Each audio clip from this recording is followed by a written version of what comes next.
Sir is an expert on quantum technologies, vast experience. Please, sir, happy to have you here, and we would be delighted that you can explain to the sir anywhere, sir. No formality. Yeah, please. Sir has a vast experience in this area, and he would be explaining in a very layman terms about the quantum technologies to the press here, so that we can carry this to the general public. So I also welcome Mr. Amit Singhi, Director Research from IBM India. In fact, IBM is a pioneer in this technology, and not many companies have the technology available currently in quantum computing, and we are lucky to partner with them. And in fact, today we are lucky to have them here with us. Next, I would invite on stage Dr. Vijayawada from LTI Mindtree, who is an expert in quantum research. We request him to grace the occasion and enlighten us with the subject matter. I would also request Pradyumna, Secretary to Chief Minister, Government of Andhra Pradesh, again, who is spearheading the efforts towards getting the work on the quantum valley started in the Amravati. So I welcome all of you to the occasion. I also welcome all the members of the press. Press మిత్రులందరికీ కూడా నమస్కారం. ఈరోజు meeting ఉద్దేశం రెండు, ఒకటి curtain raiser, రెండోది అందరికీ అర్థమయ్యేటట్టు సరళంగా క్వాంటమ్ టెక్నాలజీస్ అంటే ఏంటి, క్వాంటమ్ కంప్యూటింగ్ అంటే ఏంటో చెప్పడం. ఎందుకంటే ఇది ఒక టెక్నాలజీ కాదు, దీంట్లో రకరకాలైనటువంటి డిఫరెంట్ ఫీల్డ్స్ ఆఫ్ ఎక్స్పర్టీస్ ఉంది. అది మనం ఈరోజు అర్థం చేసుకుంటాం. అదేవిధంగా మీ ద్వారా రాష్ట్రంలో ఉన్న ప్రజలందరికీ కూడా ఈ క్వాంటమ్ టెక్నాలజీస్ ఏంటి, దాంట్లో మనం ఏం చేస్తున్నాం, రాష్ట్ర ప్రభుత్వం కేంద్ర ప్రభుత్వం యొక్క ఉద్దేశం ఏంటి, ఏ విధంగా దీన్ని ముందుకు తీసుకెళ్లాలనుకుంటున్నారనేది మీ ద్వారా ప్రజలందరికీ చేర్చాలనేటువంటి ఉద్దేశంతో ఈరోజు ఇక్కడ press conference cum curtain raiser ఏర్పాటు చేయడం జరిగింది. Now I would request the initial remarks from Pradyumna from the CM's office, the government's vision on this subject అందరికీ తెలియజేస్తారు. Thank you.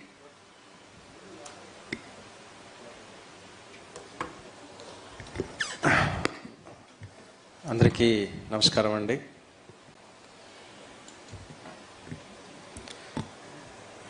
ముఖ్యమంత్రి గారు క్వాంటమ్ వ్యాలీ అనౌన్స్ చేసిన తర్వాత 2-3 మీటింగ్స్ అయితే నాకే సిపిఆర్ఓ అయినటువంటి రమేష్ వచ్చి ముందుగా సార్ ఈ క్వాంటమ్ కంప్యూటర్స్ అంటే ఏంటి, క్వాంటమ్ కంప్యూటింగ్ అంటే ఏంటి అనేటటువంటిది అవగాహన మీడియా మిత్రులందరికీ కూడా మీరు తెలియచేయాలా, తద్వారా ప్రజలకు కూడా తెలియచేయాలా అని చెప్తే మరి మంచి సలహా అని ఆలోచించి ముఖ్యమంత్రి గారిని కూడా అడిగి ఇటువంటిది చేస్తే బాగుంటుంది అంటే మరి సార్ కూడా ఓకే అన్నారు. సో నేను మరియు ఐటీ సెక్రటరీ అయినటువంటి భాస్కర్ గారు కూర్చొని ఆలోచించి ఈ యొక్క మీడియా అవగాహన సదస్సు, ఈ యొక్క సమావేశము ఏర్పాటు చేయడం జరిగింది. వచ్చినందుకు అందరికీ ఒకసారి ధన్యవాదాలు తెలియజేస్తూ నేను ముందుగా మాట్లాడుతున్నాను. ఎందుకంటే భాస్కర్ గారు చెప్పినట్టు ఒకటి ప్రభుత్వ విజన్ ఏంటి అనేది తెలియజేయాలా, ఇంకోటి ఏంటంటే నేను పెద్దగా టెక్నికల్ ఎక్స్పర్ట్ కాదు కాబట్టి నేనేమైనా తప్పు మాట్లాడితే దాన్ని కరెక్ట్ చేయడానికి భాస్కర్ ఉన్నాడు, అదేవిధంగా IBM ఎలాంటి నుంచి వాళ్ళ రిప్రజెంటేటివ్స్ కూడా ఉన్నారు కాబట్టి ఒకవేళ నేనేమైనా తప్పు మాట్లాడితే వాళ్ళు మీకే కరెక్షన్ కూడా చెప్తారు. I was telling them that, the reason I am speaking first is not only because I have to convey the government's mission and vision, but also because since I am not a technical guy, if I make any mistakes while I am speaking, you guys can, tell the correct version of it. అయితే ఇక్కడ నేను చాలా క్లుప్తంగా and చాలా macro లెవెల్లో కొన్ని విషయాలు, మూలభూతమైనటువంటి కొన్ని విషయాలు మీకే చెప్పాలని నేను అనుకుంటున్నాను. అసలు ప్రభుత్వము, సీఎం గారు దీన్ని ఎందుకు చాలా కీలకంగా, చాలా ఇంపార్టెంట్గా భావిస్తూ ఉందా అనేటటువంటిది అంశము ప్రజలకందరికీ తెలియాల. ఈ క్వాంటమ్ కంప్యూటర్స్ అంటే, క్వాంటమ్ కంప్యూటింగ్ అంటే ఏంటి అనేటటువంటిది ఆలోచిస్తే ఏ విధంగా చెప్పాలా అనేటటువంటిది, అంటే టెక్నికల్, నాన్ టెక్నికల్, సామాన్యులకి ఏ విధంగా చెప్పాలని ఆలోచిస్తే కొన్ని ఎగ్జాంపుల్స్ వస్తాయి. జనరల్గా చాలా చాలా చాలా ఫాస్ట్ కంప్యూటర్ అనేటటువంటిది అందరికీ అర్థమవుతుంది. ఎలా ఇది ఫాస్ట్ కంప్యూటర్ అవుతుంది అని ఆలోచిస్తే, for example, you not able to understand, right? Please. So suppose me suit case ఉంది. ఈ సూట్ కేసులో మీకే ఒక లాక్ సిస్టమ్ ఉంది. ఒక పాస్వర్డ్ ఇస్తారు, 3 డిజిట్. ఈ 3 డిజిట్ మీరు 001 123 4 5 6 మీరు అలా పెట్టుకుంటారు. అది పెడితే మీ సూట్ కేసు ఓపెన్ అవుతుంది. కరెక్ట్ కదా? ఈ పాస్వర్డ్, మీ పాస్వర్డ్ నాకు తెలియదు.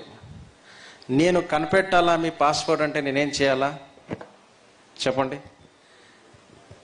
అన్ని 3 డిజిట్లో ఎన్ని ఆప్షన్స్ వస్తాయో అన్ని ఆప్షన్స్ కూడా నేను చెక్ చేయాలా. ఎన్ని ఆప్షన్స్ వస్తాయి?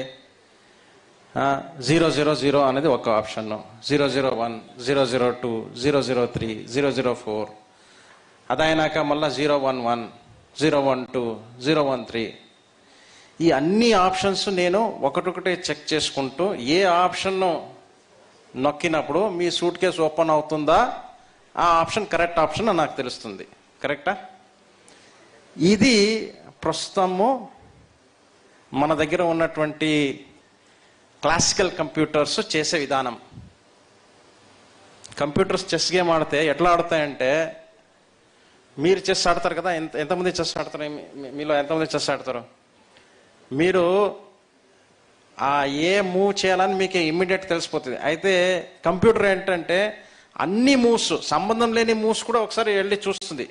ఇది ఈ మూవ్, ఈ మూవ్, ఈ మూవ్, ఈ మూవ్, అన్నిటికంటే ఏది బెటర్ మూవ్ అని చేస్తుంది. సో ఇందాక సూట్ కేసు ఎగ్జాంపుల్ తీసుకుంటే, ప్రతి ఒక్క కాంబినేషన్ని ట్రై చేసి ఏదో ఒక కాంబినేషన్ కరెక్ట్ అయినాక ఏ కాంబినేషన్ సూట్ కేసు ఓపెన్ అవుతుందో అది పాస్వర్డ్ అనేది క్రాక్ అవుతుంది. ఇది ఈరోజు మన దగ్గర ఉన్నటువంటి కంప్యూటర్స్ చేసే పని. మనం కూడా చేయొచ్చు. ఏ పాస్వర్డ్ అయినా మనం క్రాక్ చేయవచ్చు. సమస్య ఏంటి? టైం. అంతే. టైం ఇస్తే 3 రోజులు టైం ఇస్తే ఆ సూట్ కేసు నంబర్ ఏదో ఒక నంబర్ నాకు తగులుకుంటుంది కదా. మీరు మా సూట్ కేసు ఇచ్చిపోతే నాకు 3 రోజులు ఇస్తే నేను కాంబినేషన్ ట్రై చేసి, ఇక్కడ సమస్య ఉన్నది టైము. పాస్వర్డ్ క్రాక్ కాదు అనేది కాదు, టైం ఇస్ ద ప్రాబ్లం. మీరు ఆలోచించండి. ఇదే పని ఒక 10 మంది చేస్తే ఎలా ఉంటుంది? అదే 10 మంది చేస్తే ఏమవుతుంది? ఇంకా తొందరగా పని అవుతుంది. అదే 100 మంది చేస్తే ఇంకా తొందరగా పని అవుతుంది. అదే 1000 మంది చేస్తే ఆ పాస్వర్డ్ ఇంకా తొందరగా క్రాక్ అవుతుంది. అయినా కూడా 1000 మంది మీరు పెట్టినా కూడా వాళ్ళు కూడా ఇంకా ప్రస్తుతం ఉన్నటువంటి క్లాసికల్ కంప్యూటర్ విధానాలన్నీ చేస్తూ ఉంటారు. ఎందుకంటే ఆ 1000 మందికి ఏం తెలియదు అంటే వాడు ఏ కాంబినేషన్ ట్రై చేస్తున్నాడు, నేనే కాంబినేషన్ ట్రై చేస్తున్నాను, అవతల వాడు ఇంకోటి ఏ కాంబినేషన్ ట్రై చేస్తున్నాడు అని తెలియదు. కానీ క్వాంటమ్ కంప్యూటింగ్లో ఏంటంటే ఈ 1000 మంది ఒకేసారి కూర్చొని ప్రతి ఒక్కడు కూడా ఏ పాస్వర్డ్ నొక్కుతున్నాడు అనేది ట్రై చేస్తున్నాడంటే ప్రతి ఒక్కరికి తెలుస్తుంది.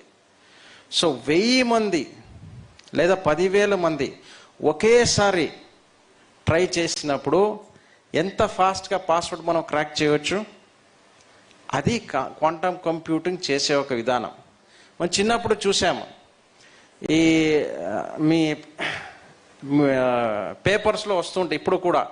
ఏంటంటే ఒక చిన్న కార్టూన్ ఉంటుంది, చిన్న పిల్లవాడు మేజ్ అంటారు, మేజ్ ఇంగ్లీష్లో మేజ్ అంటారు, తెలుగులో ఏమంటారు దానికి అంటే వాడు ఈ పాయింట్ నుంచి ఈ పాయింట్కి వెళ్ళాలా, వాడు దారిని వెతుక్కుంటూ వెళ్ళాలా.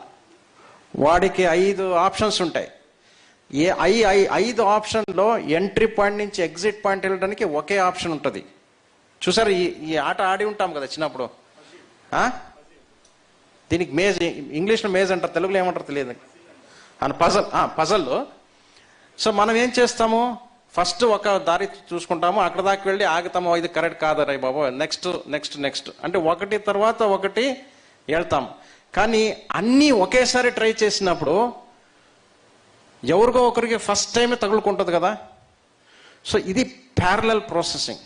సో ఇది క్వాంటమ్ కంప్యూటర్స్ చేసే ఒక విధానం. అంటే ఎట్లా చెప్తారంటే స్పీడు, రకరకాల స్పీడు. ఆ రోజు క్యాబినెట్లో ఇది విషయం వచ్చినప్పుడు 40 times మోర్ స్పీడ్ అని కూడా చెప్పడం జరిగింది. కానీ అది ఆల్గరిథమ్స్ పైన డిపెండ్ అయి ఉంటుంది. సో జనరల్గా ఏంటంటే ఏమంటున్నారంటే n² అండ్ √n అంటే ఏంది, n² అంటే ఏంటి, సపోజ్ 12, ఇప్పుడు 4 × 4, 4² అంటే ఎంత అయింది, 4² అంటే 16, √4 అంటే 2. సో దిస్ ఇస్ అలాగే 12² అంటే లేదంటే 16² అంటే ఎంత అవుతుంది, 256. So speed of normal computer is 16² అనుకుంటే 256 అనుకుంటే, speed of quantum computer will be √16 అంటే 4. అంటే ఎంత పెద్ద ఆపరేషన్ ఉంటే అంత డిఫరెన్స్ ఇంకా పెరుగుతుంది. సో ఇది డిఫరెన్స్. అంటే చాలా సింపుల్గా చెప్పాలంటే చాలా స్పీడ్గా ఒక పని చేస్తుంది. కొన్ని సంవత్సరాలు తీసుకునే ఒక యాక్టివిటీని, ఒక ప్రాసెసింగ్ని కొన్ని క్షణాల్లోనే చేయగలిగే కెపాసిటీ ఈ క్వాంటమ్ కంప్యూటర్స్కి ఉంటాయి. అయితే ఇది ఇప్పుడే ఎందుకు ఇంపార్టెంట్ అంటే దీని గురించి ఆల్రెడీ 30-40 సంవత్సరాల నుంచి రీసెర్చ్ జరిగి ఇప్పుడు క్వాంటమ్ కంప్యూటర్స్ ఆల్రెడీ తయారవుతున్నాయి. ఇప్పుడు IBM వాళ్ళు తయారు చేశారు, గూగుల్ వాళ్ళు తయారు చేశారు, ఇప్పుడు మైక్రోసాఫ్ట్ వాళ్ళు కూడా తయారు చేస్తూ ఉన్నారు. ఇప్పుడు సమస్య ఏంటంటే ఈ టెక్నాలజీ అనేది చాలా త్వరలో ఇది విస్తృతంగా స్ప్రెడ్ అయ్యే ఒక అవకాశం ఉంది. ఏదో 20 సంవత్సరాలు 30 సంవత్సరాలని చెప్పలేము. కొన్ని రిపోర్ట్ల ప్రకారంగా అయితే 2029-30 నాటికే క్వాంటమ్ కంప్యూటింగ్ అనేటటువంటిది చాలా విస్తృతంగా స్ప్రెడ్ అవుతుంది అని ఒక రిపోర్ట్ ఉంది. ఎందులో ఇప్పుడు ఫర్ ఎగ్జాంపుల్ నేను ఇందాక పాస్వర్డ్ ఎగ్జాంపుల్ ఎందుకు చెప్పానంటే, కంపెనీస్ ఇప్పుడు డిఫెన్స్ ఆర్గనైజేషన్ కావచ్చు, బ్యాంక్స్ కావచ్చు, ఫినాన్షియల్ ఆర్గనైజేషన్ కావచ్చు, అవన్నీ సెక్యూరిటీ సిస్టమ్స్ ఏమైతే ఉన్నాయో ఆ security systems they are built on classical computing systems. ఎప్పుడైతే ఈ పాస్వర్డ్ లాగానే అక్కడ ఉన్న పాస్వర్డ్, అక్కడ ఉన్న సెక్యూరిటీ అంతా కూడా మనం ఇందాక చెప్పింటే normal security built on classical computing. Quantum computers ఎప్పుడైతే వస్తాయో ఈ సెక్యూరిటీ ఇమ్మీడియట్గా కాంప్రమైజ్ అయ్యే ప్రమాదం ఉంటుంది. అందుకే 2-3 సంవత్సరంలోనే ఈ అన్ని పెద్ద పెద్ద ఆర్గనైజేషన్స్, పెద్ద పెద్ద కంపెనీ క్వాంటమ్ సెక్యూరిటీ సిస్టమ్స్కి మైగ్రేట్ అయిపోతున్నాయి. దానికి క్వాంటమ్ క్రిప్టోగ్రఫీ అంటారు.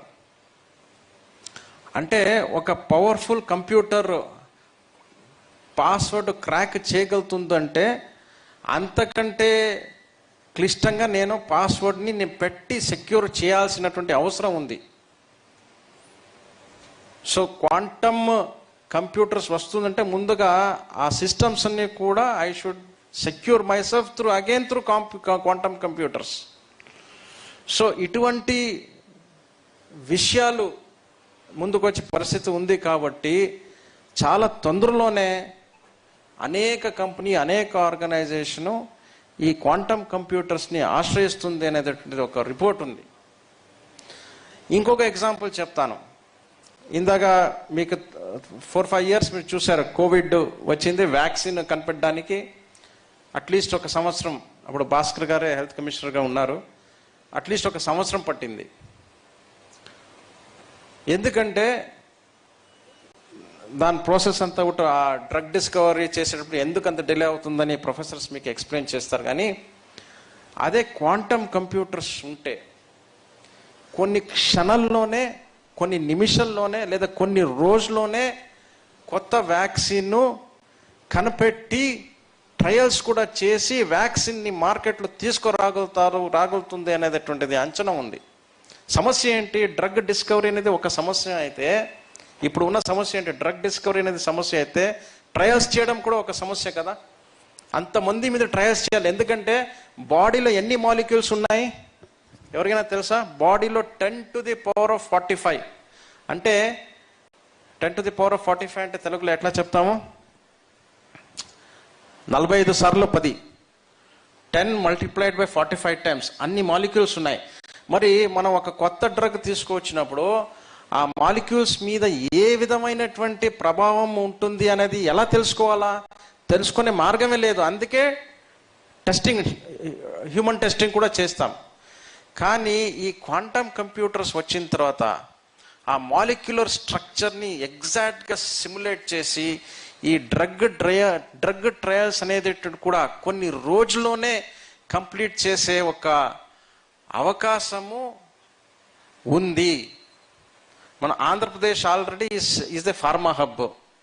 సో మీరు ఈ యొక్క అవకాశాన్ని గమనించాలని నేను ఇక్కడ మనవి చేస్తున్నాను. అనేక ఇలాంటి ఉపయోగాలు ఉన్నాయి. ఇక్కడ మీకు ఒకటే విషయం చెప్తాను. ప్రస్తుతానికి తెలుగు వాళ్ళు సాఫ్ట్వేర్లో ప్రపంచంలో లీడ్ చేస్తున్నారు, మీకు అందరూ తెలిసిన విషయమే. కంప్యూటింగ్లో మనం ఫస్ట్ ఉన్నాం. సైన్స్ కూడా మనం చాలా ముందున్నాం.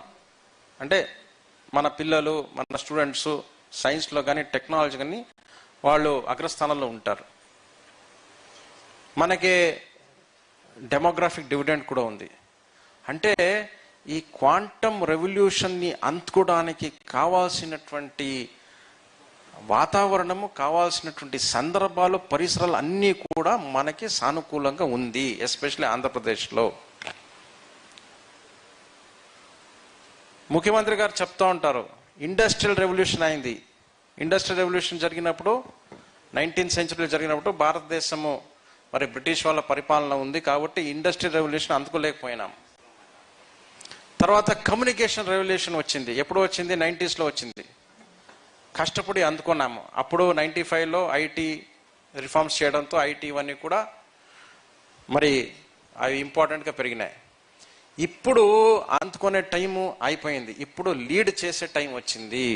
భారతదేశము అందులో భాగంగా మరి తెలుగు జాతి, ఆంధ్రప్రదేశ్ రాష్ట్రము ఈ క్వాంటమ్ రెవల్యూషన్ లీడ్ చేసే ఒక మరి పరిస్థితి వచ్చింది. దీన్ని, ఈ అవకాశాన్ని ఉపయోగించకపోతే చాలా ఇబ్బంది పడే పరిస్థితి వస్తాం.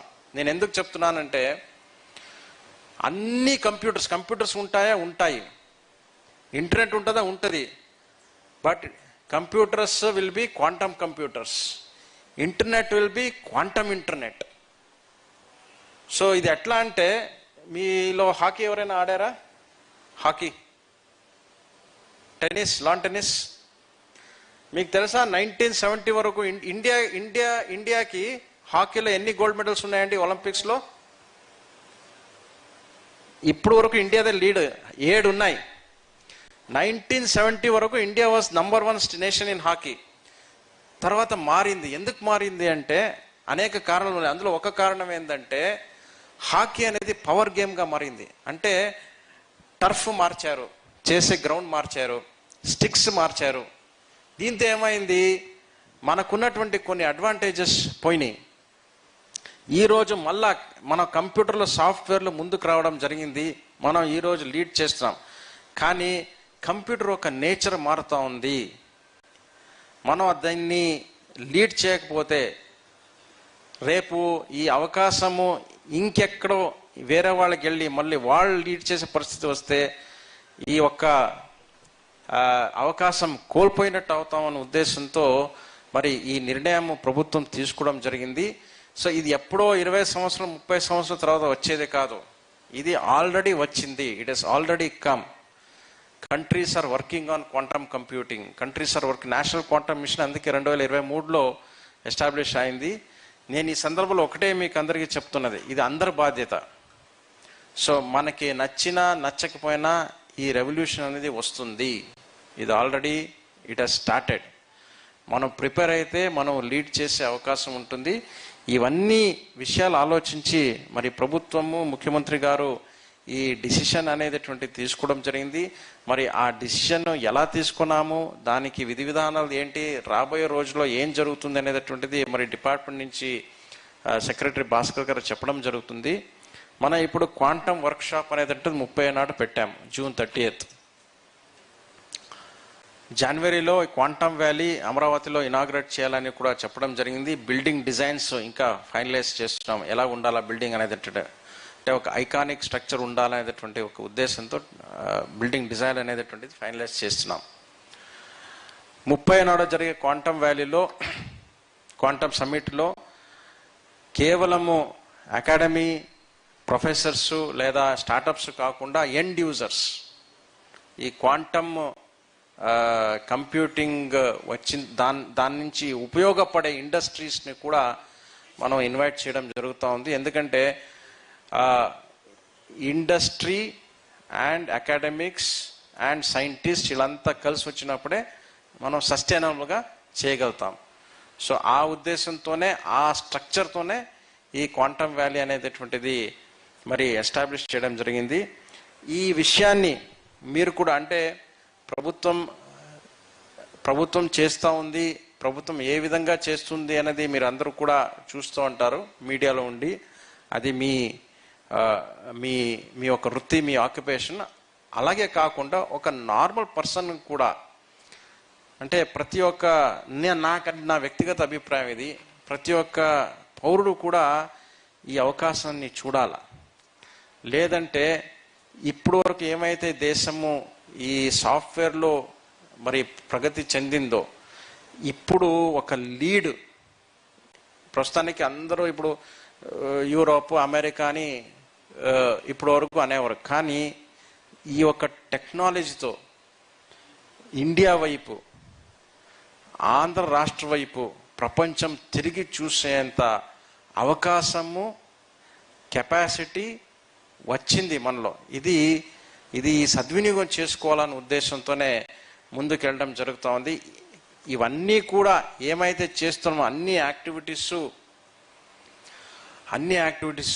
వేరే స్థాయిలో అంటే స్పీడ్ కానివ్వచ్చు, ప్రాబ్లమ్ సాల్వింగ్ కానివ్వచ్చు, ఆ వేరే ఒక స్థాయిలో మరి జరిగే ఒక పాసిబిలిటీని గుర్తించి మరి ఈ ఒక నిర్ణయం తీసుకోవడం జరిగింది. With these words, I just have to end my talk. I just request all of you that it is a rare moment in history.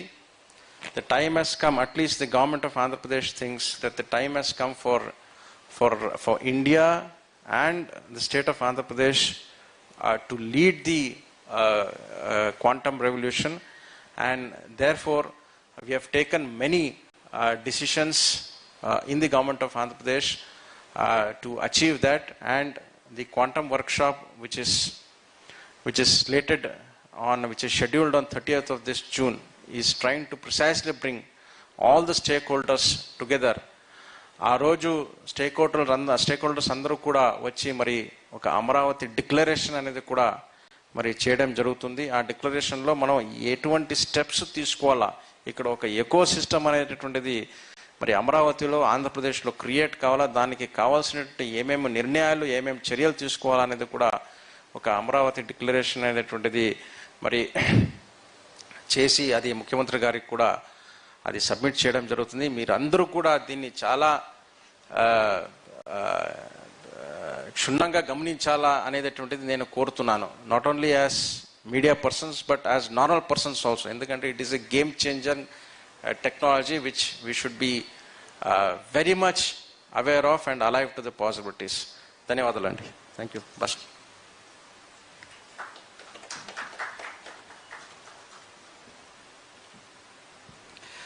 Thank you, Pradyumna. Now we'll have a brief presentation and a small talk on the subject at hand. The first speaker today is Professor Anil Prabhakar. Sir currently teaches at IIT Chennai, and Sir is an alumni of the Carnegie Mellon University. All of us are aware about the prestigious university. And Sir specializes in quantum communication and magnomics, assistive technologies, and also on photonic quantum computing.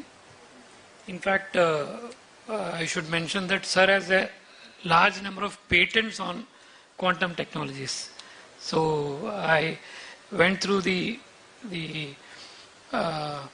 your profile, sir. I think at last count, I think you have some 12 to 13 patents on the quantum technologies. So Sir is an expert on, Sir teaches at IIT Chennai on the subject which we are trying to understand today. Sir is one of the foremost expert on the area. I would request Sir to please enlighten us on the subject to the gathering here. Thank you, sir. Yeah, you can connect. Somebody can connect.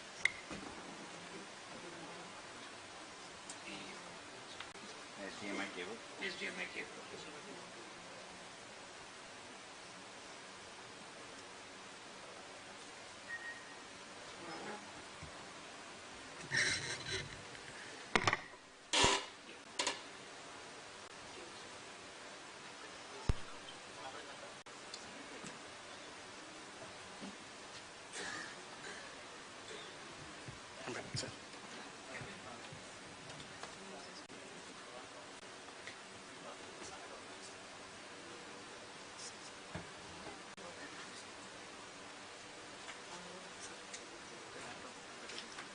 Keep it there.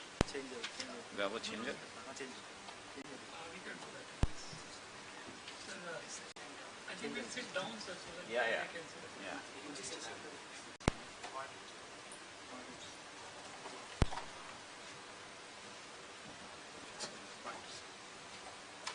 Forward and back.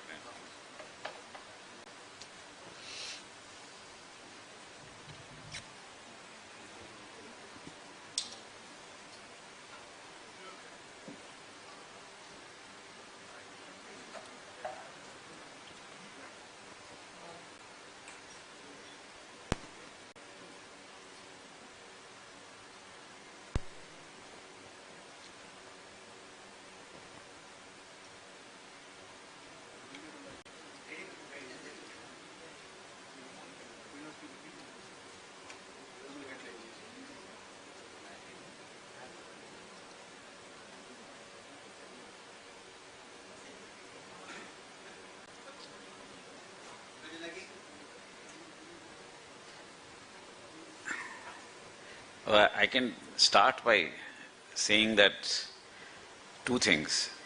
When I was coming here, the first question was, do I speak Telugu? And I answered, I can speak Telugu, but nobody will understand it. So my mastery over Telugu is very limited to the few years I spent in Hyderabad. Uh, the second thing I thought was very well described were these examples of what a quantum computer does. With a small change. So this idea of a maze, a puzzle that takes you from a starting point to an ending point, and having many different ways of doing that is a very nice example. And it tells you that if you can search in parallel, it is easy to do. In parallel means I search on one computer, I search this path, on another computer I search this path, and so on. But a quantum computer is not a parallel computer. And I was visiting a company in Bangalore, Mercedes-Benz, and they had a very nice idea. They said that when you wanted to travel faster, you did not use more horses, you invented the car. The car is different from using more horses or faster horses. When you want to travel from Vijayawada to America, you cannot use more ships. You need to invent the plane. So, the quantum computer is different from the classical computer. It is not a faster computer. It is a different computer. And I think that is very critical, and these examples are good examples. You can build as many fast ships as you want, but it will still take you a lot of time to go from Vijayawada to America. If you build a plane, you can do better. If you want to go to the moon, you build a rocket ship. No plane is going to take you to the moon. Like that, there are problems that we want to solve that we cannot do on a classical computer. And we need a different computer for that, and that is why the quantum computer is something that we are interested in. Right? The other thing that they mentioned was these passwords. And I like the example of a suitcase with 3 digits, 4 digits, 10 digits. But the mistake out there is assuming that there is a person out there turning that. Suppose I had a robot to do that.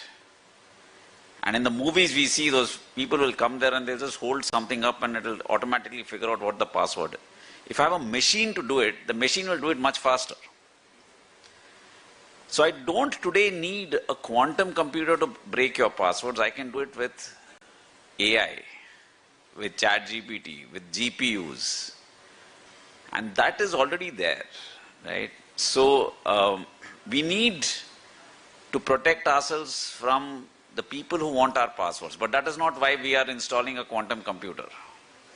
I don't want to install a quantum computer and train people to crack passwords. That is a waste of time, right?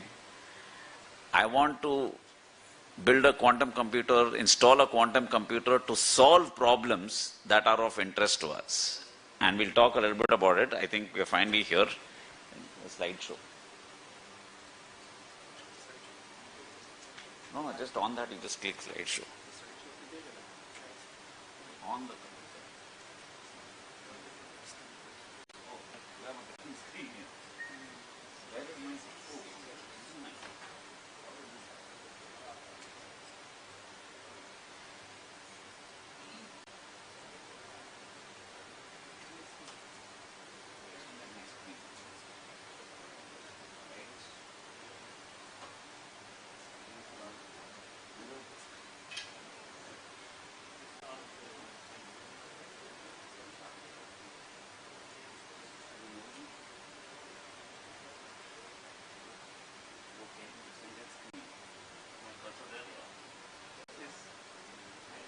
Yes, sir.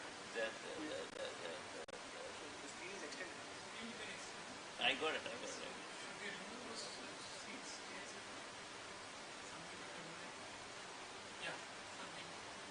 You have to ask them. Do you need to remove the chairs? Yes. All right.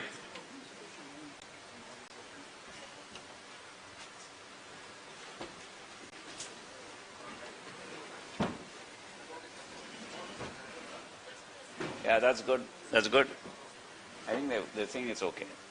All right. So, I represent many institutions. I'm here as advisor for TCS.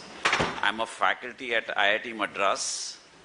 I'm also the project director for one of the hubs of the National Quantum Mission. And I'm the lead investigator of the Center for Quantum Information, Communication and Computing. Right? So I wear many hats. I'll give you a little brief. The National Quantum Mission has 4 hubs. IIT Madras is one of them, IIT Bombay is one, IIT Delhi is one, and the 4th one is at IISc in Bangalore. Now these hubs work with other institutions. So we have 15 technical groups and 42 member institutions. And there are 4 verticals on quantum communication, quantum computing, quantum sensing, and quantum materials.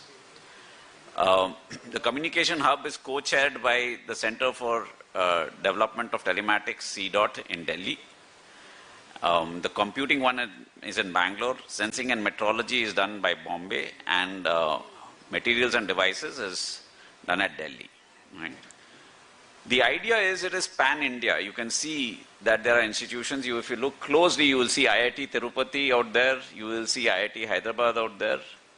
University of Hyderabad. Right? So in the AP and Telangana region, we have a few institutions. And of course, we are also all the way to the northeast. You'll see IIT Guwahati out there, and you'll see IIT Jammu also. So we have covered most of the country. The idea is anybody who wants to work with us can work through one of these institutions, and we are all forming a big collaboration. This is the picture I use to explain quantum computing. It's not very accurate, but it's okay. Every time you throw a stone in a lake, you will see ripples. And the more stones you throw, the more ripples, and the ripples talk to each other. Right?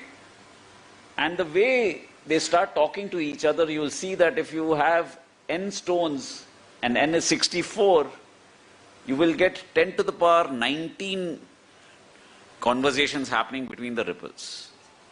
Right? What is 10 to the power 19? I'll tell you, it's hard to imagine. 10 to the power 2 is 100. 10 to the power 3 is 1000. 10 to the power 4 is 10,000. 10 to the power 5 is 1 lakh. 10 to the power 7 is 1 crore.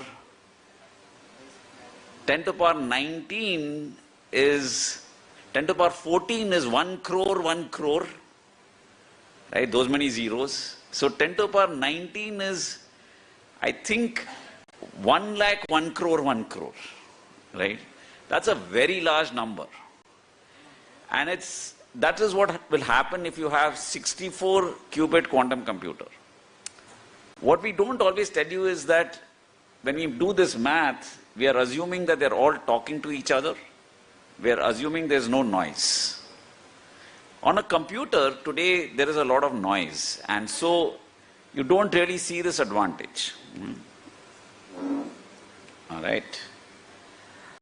A lot of what people will talk to you about is this bottom layer, what is called the physical processor. So when you say today's computer, you have a CPU. Inside the computer, you have a CPU. Or if you want parallel computer, you have a GPU. For a quantum computer at the bottom, we call it a QPU, right? Quantum processing unit. Above that, there are the classical computing. There is an instruction set, there is logical processor, and there are algorithms. All that is classical. Many people will think that if you have the bottom layer, you have a quantum computer, but that is not true. If you have the bottom layer, you have stones that you're throwing in the lake. Somebody has to use that to compute, to do some math, to solve a problem. Right? So there is work on all those layers that needs to be done. I put this up to tell you that there are lots of options. What we are talking about in quantum technologies are many of them in the National Quantum Mission. We have the superconducting ones from IBM. We have the photonic ones, the startup in Bangalore trying that. There are atomic ones that are being built in the National Quantum Mission, trapped ions, silicon quantum dots. Each of these is a different quantum computer. So, going back to the analogy of stones in the lake, they are different lakes. Some lakes are small, some lakes are big. Some stones are small, some stones are big. Some stones are not stones, they are pieces of wood. So, all of them are different ways of doing the same calculation. And IBM's probably the one that is the leader with more than 1,000 qubits or stones. Right? This one is also an interesting slide because it tells you that a lot of work started even 25 years ago. It's not that it started after COVID. It started 25 years ago. It has taken 25 years to come. By about 10 years ago, IBM had already got 5 qubits, right? And now in 2024 and 2025, we are talking of 1,000 qubits, right? So there is the bottom row which tells you the progress that has been made over the years, slowly and steadily, right? At the same time, you'll see that there are other people who are also trying things, and they are still not there. They are saying in 2028 they'll get 1,000 qubits. The second row has 10,000 qubits in 2026, but that's a promise, right? At the same time, if you look down there, IBM will say they will also have 10,000 in 2026. But there's somebody on the top row who says in 2025 they will have 1 million. But these are all promises, right? Today, if you ask me where do you want to go for 1,000 qubits, you have to go to IBM, right? Or, as you'll see, something else I'll show you in a bit. So what are the applications of this quantum computer?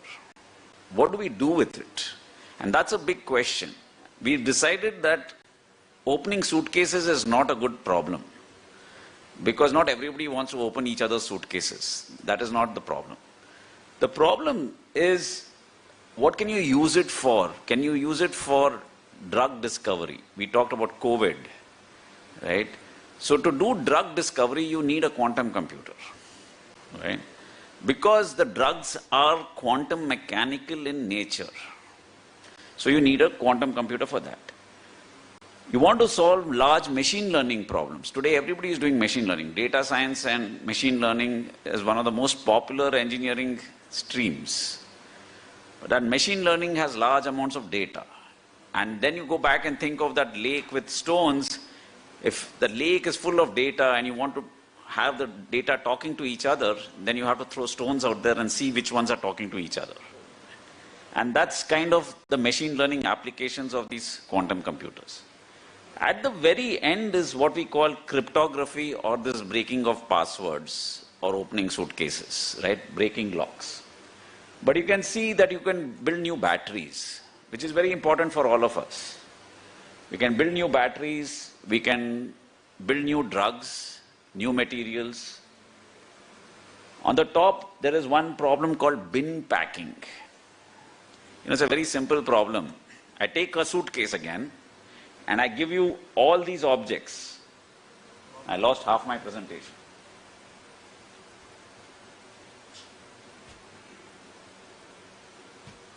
HDMI. What happened? You turned it. Oh, the power went off in half. Okay. Oh, the power went off in half. I can see it here. Uh, all right. Let me talk to you about bin packing. Take a suitcase, take all these objects and ask, I have to put all of this into the suitcase. How hard or easy is it to do? Right? And what happens is, as the suitcase becomes larger and the number of objects become more, it becomes very, very, very hard. Where do we use this? We use it while designing cars. How many suitcases can you put in the boot of the car? Okay. We use it when loading ships. Where should we load the ship? Where should we load the aircraft? Right? So all of these, cargo delivery is one of them. The second one was route optimization. Everybody uses Zomato, Swiggy. Should the Zomato, Swiggy guy come to your house first or go to his house first? That is the question. And that can be solved very quickly on a quantum computer. Right?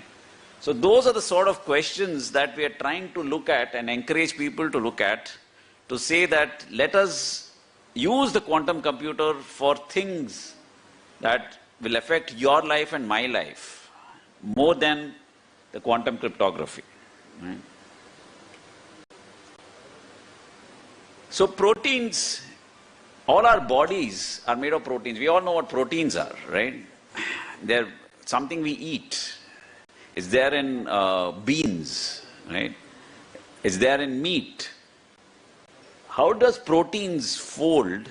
They solved it, right? As an optimization problem on a computer called an ion trap computer, right? So this is like last week's news, right?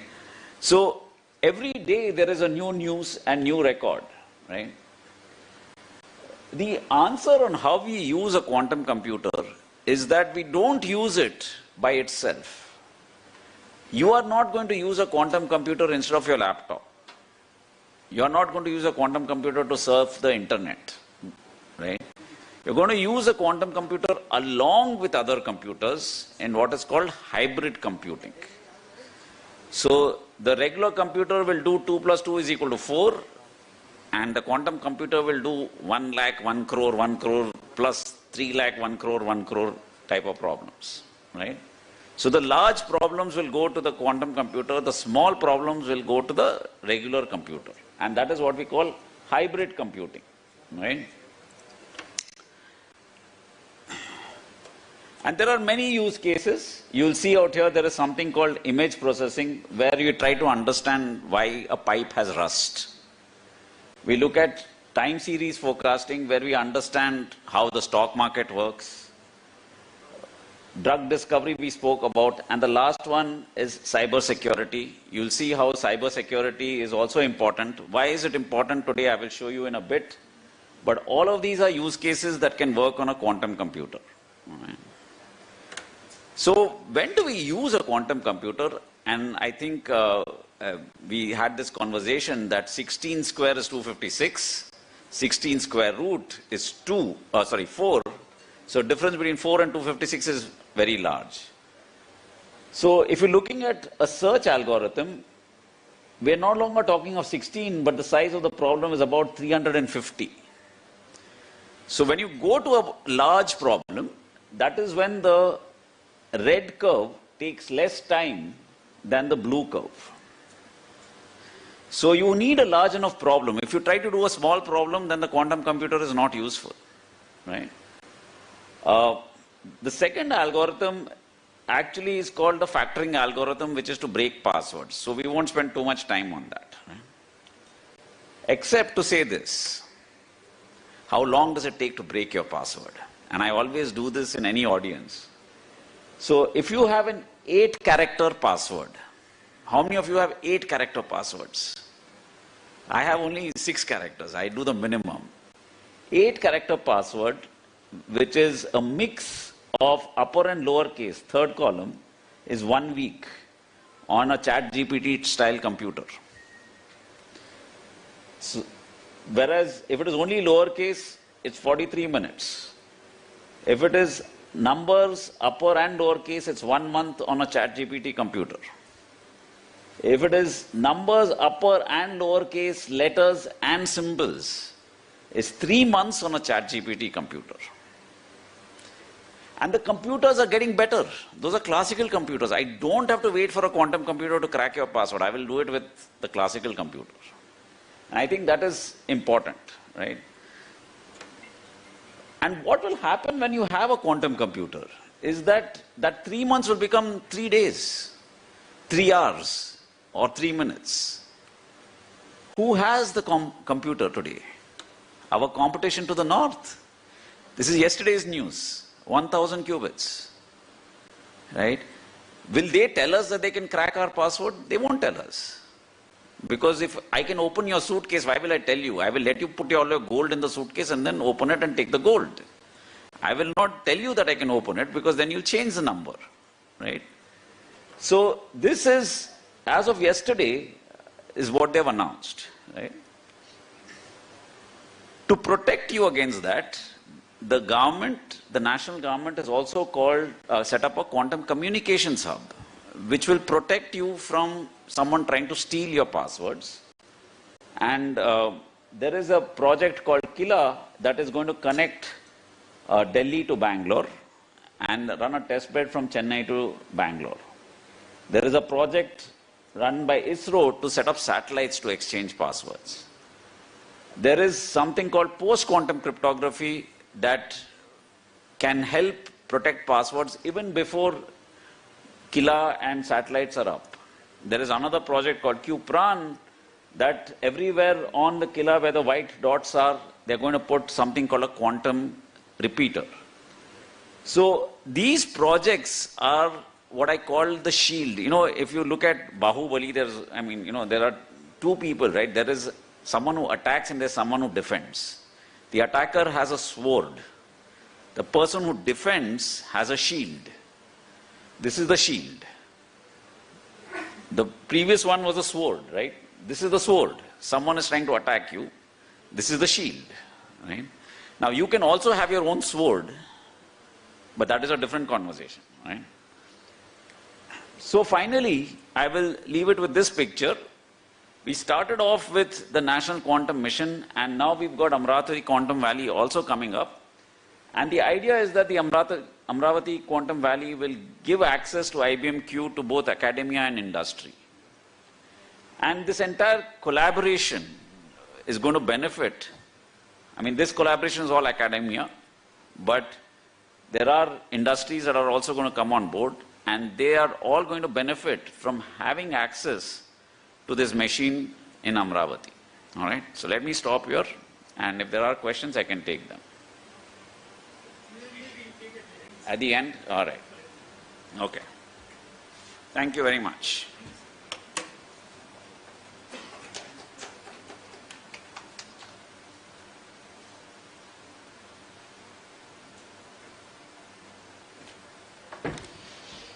Thank you, Professor Anil Prabhakar.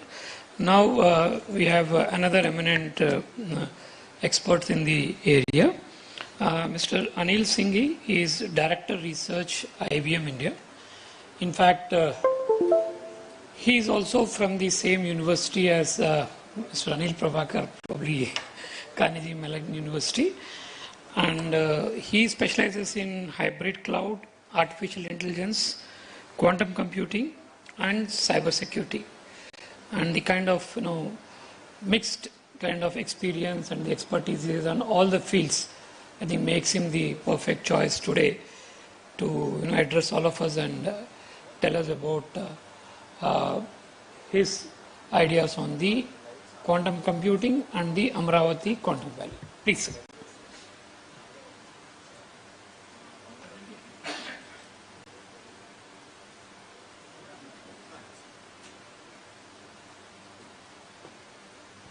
Okay. Good afternoon, everyone. Many thanks to Secretary Bhaskar Garu and Secretary Pradyumna Garu. They've been moving with a lot of speed to execute this vision of Honorable Chief Minister. It's very exciting for us. And Professor Prabhakar gave very good introduction to what quantum can do and what it cannot do, which is perfect because what I was going to talk about is how useful is quantum becoming, right? Is now the right time to get into it? And also show you a sneak preview of the computer that's actually going to be installed here and what the future looks like. So our focus in IBM is to bring useful quantum computing to the world, right? So useful is a very important word, right? We have moved beyond, I think 10 years ago, we moved beyond showcasing whether quantum chips can be made or what is a quantum chip. And really we are focused for the last 10 years on usefulness. Okay, I think it's back. So just to have a mental model, if you look at all the problems that computers solve today, right? They do a lot of simulations, all the way from nuclear simulations. They also do normal things like web browsing, Microsoft Word. So all of these you can put in this easy problem bucket, right? That can be solved today. But then there are some hard problems that they cannot solve. And Anil spoke about some of them, and that is what quantum computing can unlock. And the idea is that our classical computers, our supercomputers, they will continue, our GPUs, and then quantum will provide another kind of computing together to solve this whole complete set of problems for us in humanity. And this is just a high-level view of what we are seeing across the world. Many companies, research labs, trying to address in different industry sectors like aerospace and automotive, financial services, high-tech, energy, environment, healthcare and life sciences, drug discovery. Our previous speakers spoke a lot about that. One very interesting one very recently, again, every week there's a new news. There's one news of just 3 days ago is this algorithm that was implemented by Riken, which is a research lab in Japan, and IBM together by combining quantum computer and a supercomputer. So they have a supercomputer there called Fugaku, which is one of the most powerful classical supercomputers. They also have the IBM quantum computer. They implemented an algorithm to very precisely calculate the electronic structure of a molecule called ferrous sulfide or iron sulfide. Now, why is that interesting? That is interesting because that molecule is extremely important for things like nitrogen fixation. Means when we make fertilizers for our agriculture requirement, we use a lot of ammonia that's required by plants to grow healthily. Now that ammonia fertilizer today when we manufacture, I don't know if you know, it uses 1 to 2% of all the energy consumption of the world. That's because it's a very energy consuming process to take the nitrogen in the air and make the ammonia. And this iron sulfide molecule is an important part of that chemical reaction to make the ammonia. Now imagine if you can precisely simulate that chemical reaction, can you come up with some more energy efficient chemistry to create this ammonia, right? That is such a huge impact on our energy security and our food security. That's one of the examples in this energy environment. There's so many such examples, right? And these are things that are being done today as experiments, right? They are not scaled up to the commercial yet, but you'll see why today's time is the right time to find these algorithms and to come up with these ideas. Now, from our lens, to make quantum computing useful, two things are very important, and we are very, very engaged in both of those. One, of course, you need to have the quantum platform that is able to go beyond classical computing. If it's not there, then anyway nothing can be done. And with our superconducting approaches, Anil had this very nice chart We are making very good progress on that, but not just the hardware, but also the software. The software is equally important. The second is this network of organizations across the world have to all be engaged in figuring out how to use these computers, because they don't work just like your normal classical computers. And so activating a network, we have been very involved globally here. There's more than 250 companies, research organizations, labs, who are all using IBM quantum machines to do this kind of research that I just described. Some of them are actually in India. And on top of that, in India, we are seeing so much interest from learners, from students, researchers, professionals to actually become skilled in programming these quantum computers. Today, if you look at the usage of IBM quantum computers, we have more than 20 of those available on the cloud. The second highest number of users is from India. So the hunger is so much, and people are self-learning. In fact, with IIT Madras, just 3 years ago, we made a course on NPTEL. There's more than 25,000 students already went through that course. There's this AICTE program now launched for teaching quantum computing in college. Many of our colleagues in IBM and many other folks are involved in writing those books. So there's a lot of energy in the network. So that's why with AP and Amravati taking this initiative to actually bring it here and make it real is very exciting. So I want to show you a preview of this Quantum System 2. So the IBM Quantum System 2 is the most advanced quantum computer ever built. And the first one of it, of course, was installed within IBM's own data centers. But outside of that, the first one just got installed a couple of days ago in Japan. And it gives me a lot of pride to say very soon we will have one of these here, close by. So this is a little bit of a preview. I'm going to play the video. It's about 1 minute long, so you can follow it. Block of quantum-centric supercomputing.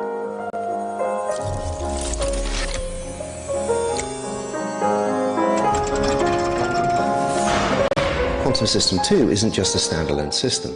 It was designed to be extensible, supporting up to 4,158 qubits with additional control racks added.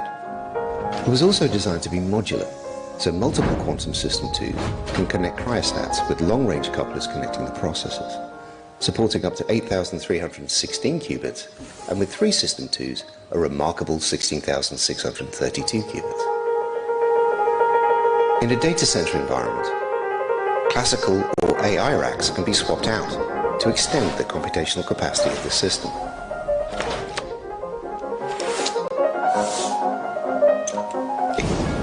Thank you. Okay, that was a very quick video, but some of the key things there was this Quantum System 2 is not just a fixed system. It is designed to be expandable, right? So it showed you one system which can support up to 4,000 or so qubits, and then you can combine more systems later to make it bigger and bigger. Then you can add your GPU compute, your supercomputers alongside it. So that is the concept. We have gone well beyond making the next quantum chip to actually creating these data center ready quantum systems. And so what we plan to bring here is the start of that journey. It's the first one. But as this industry picks up, there's potential to really make it into a world-class large data center. This is just a screenshot of inside that fridge. There's actually something called a dilution refrigerator. And at the bottom, you see those steel-colored boxes with IBM written. That's where actually where the QPU is, the processor, the chip is there. And it's kept in a vacuum.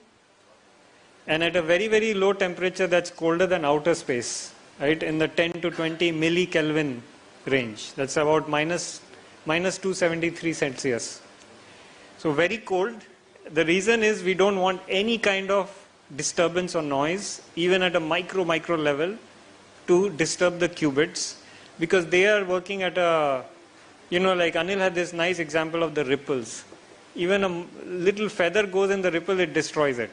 So that's how it is. And all these things you see here, these are part of the delivery of the signal and the readout of the signal from the chip, and also the cooling equipment to take the temperature down from the room temperature to outer space in just few meters. So I can only give you a preview here. Once it's here, then you can see the real thing.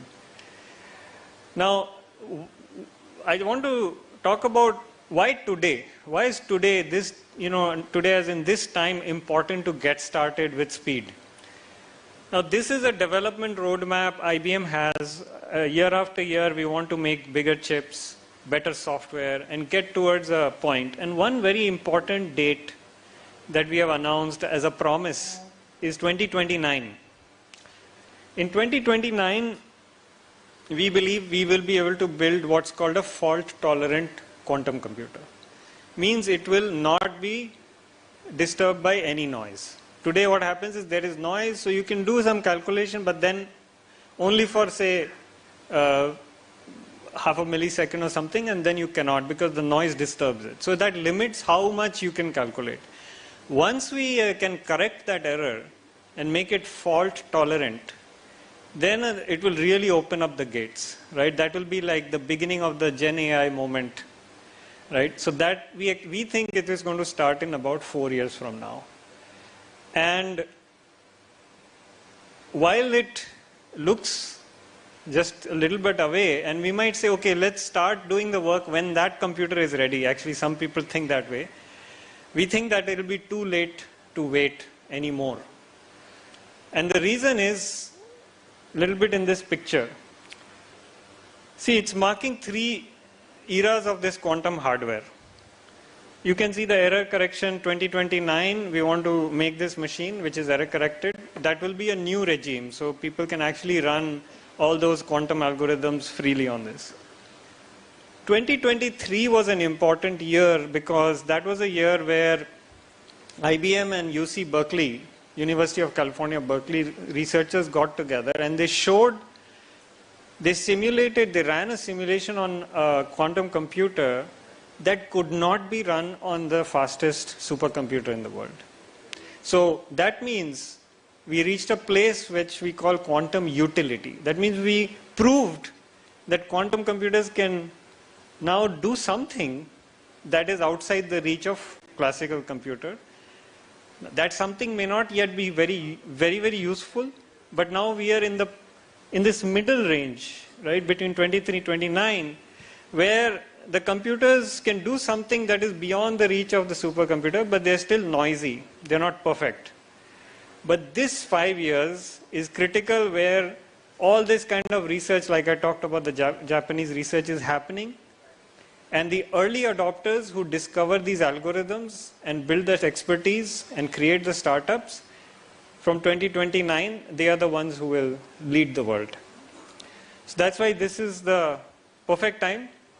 We bring the computer here. We have 3 years, 4 years to develop our ecosystem and be ready for this future that's coming.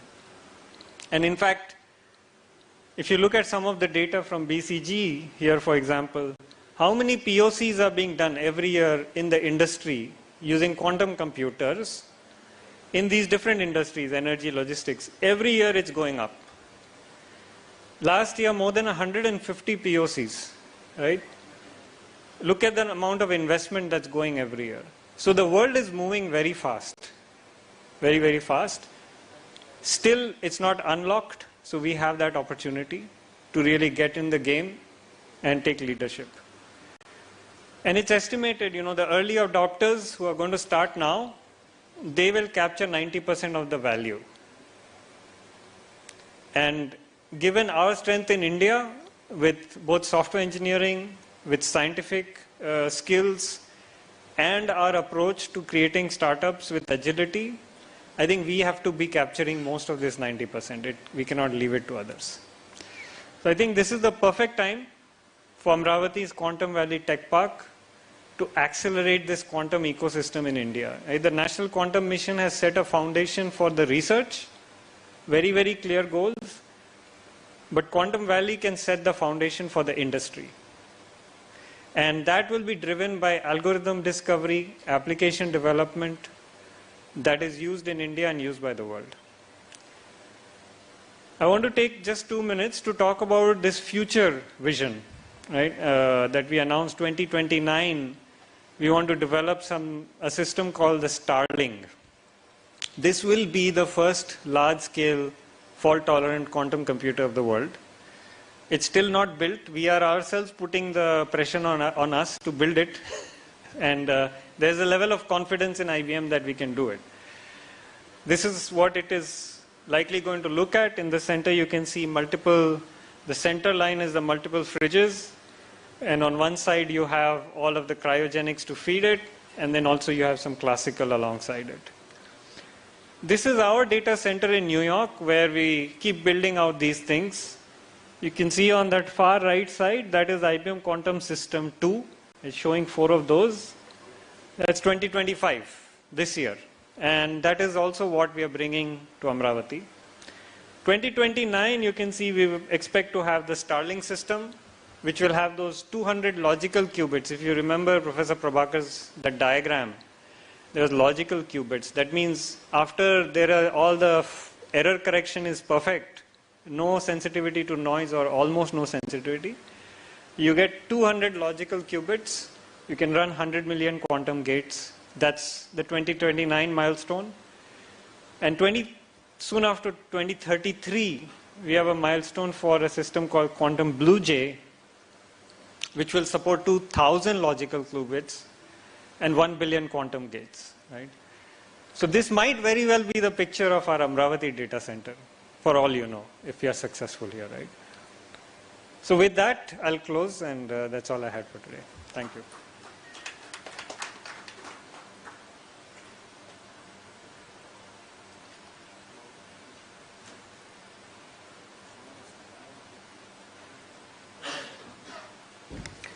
Thank you, Mr. Anil Singhji. Now I'd request Dr. Vijay Rao. Sir has a PhD in computer science and an MSc in telecommunications from Delft University of Technology. And he leads the R&D team of LTM Mindtree, and he has worked earlier in Cognizant, specializes in IoTs and new technologies. And to his credit also, he has 3 patents on his name, if I'm not wrong, and he has 2 contributions to IEEE standards also. I would request Dr. Vijay Rao to come and address the gathering and tell us more about the areas that interest us and what the quantum computing holds for our future. Sir, please.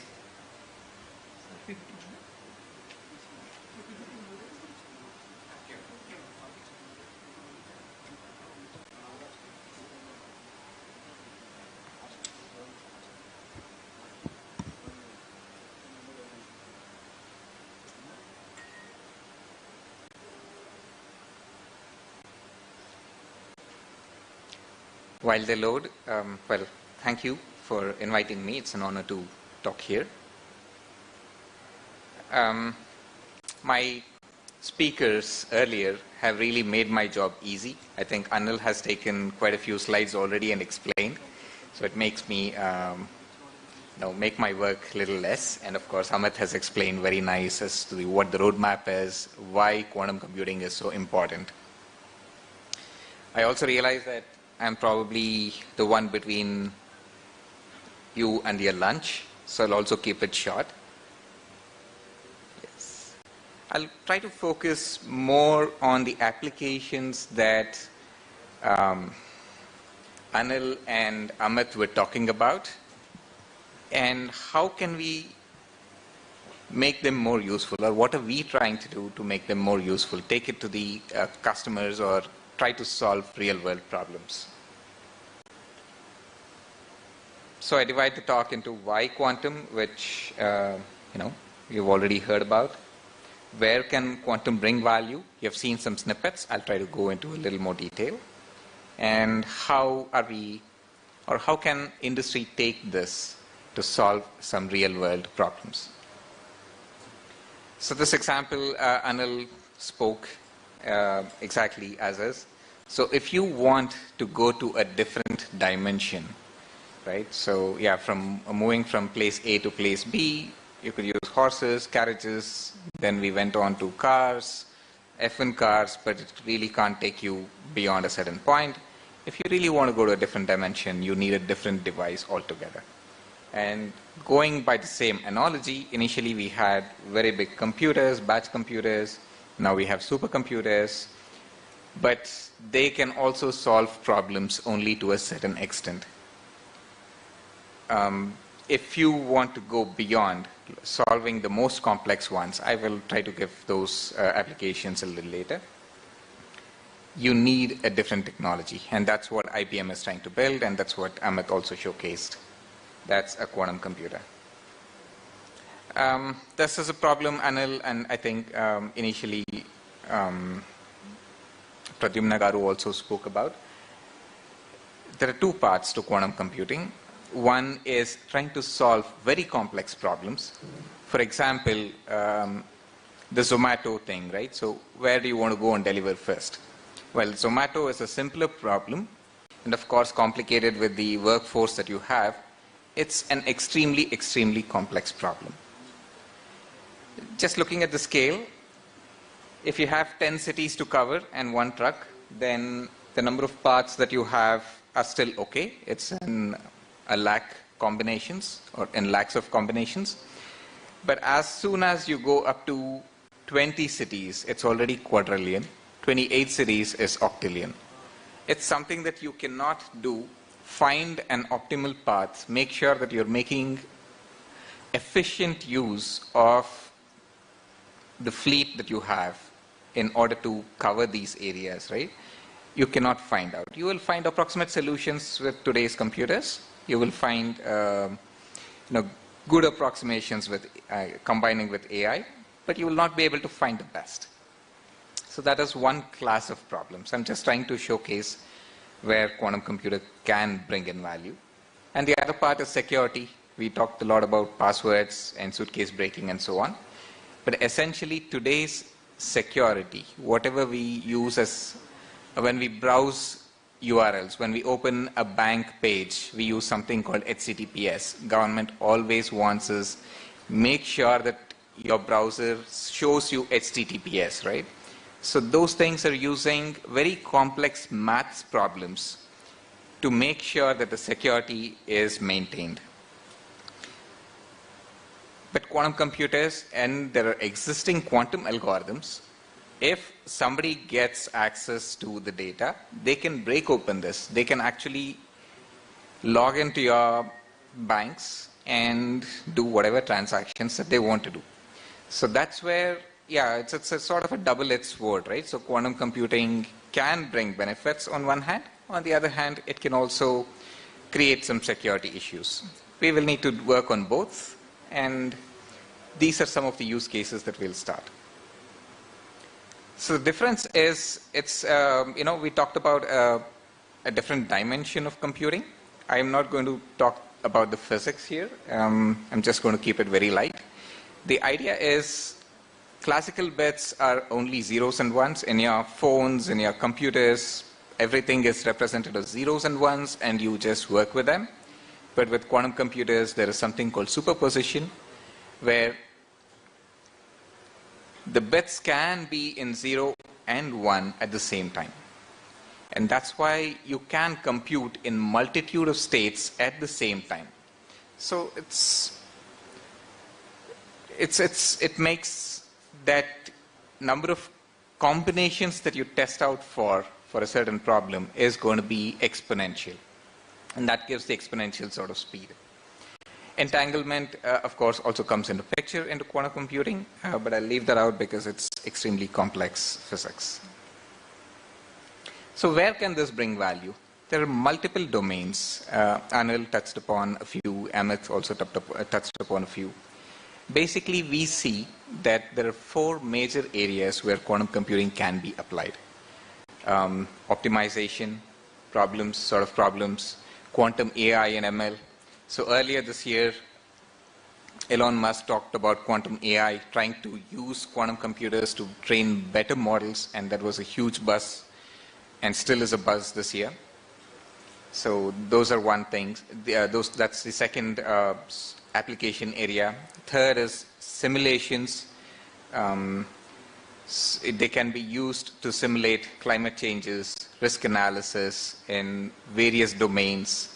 And finally is cryptography and security. So I'll try to go through several of these applications in different domains. In finance, optimization is mostly, seeming very beneficial for portfolio optimization. Let's say you have about 1 crore of rupees and you want to make more money out of it by investing in different companies and shares, right? So when should you switch? What are the kind of strategies that you want to use in order to switch? That is extremely complex today. There are multiple dimensions and multiple problems that come in here. But if you want to compute things very quickly and identify what is the portfolio that you should go with, and based on some inputs, how do you want to change it in order to minimize the risk itself? So quantum computer can provide those kind of results for you almost very quickly. Nowadays, you may take a month to find out what the optimal portfolio is, but here you can do it in a matter of days to hours, which, of course, you can see the kind of benefits, right? I just talked about 1 crore of rupees, where you can think about in several hundred crores or thousands of crores for big banks. Fraud detection, a lot of frauds are happening. RBI Act keeps coming up. So can we automate these things? Of course, there is AI to detect these things, but with quantum AI coming into the picture, you can detect those corner cases which are not possible today. That's where the benefit is being pitched for quantum computing. Risk analysis, asset pricing, you can simulate and figure out what-if analysis and find out, what should you be doing if you want to optimize a certain parameter, like maybe mitigating the risks or maximizing your profits, etc.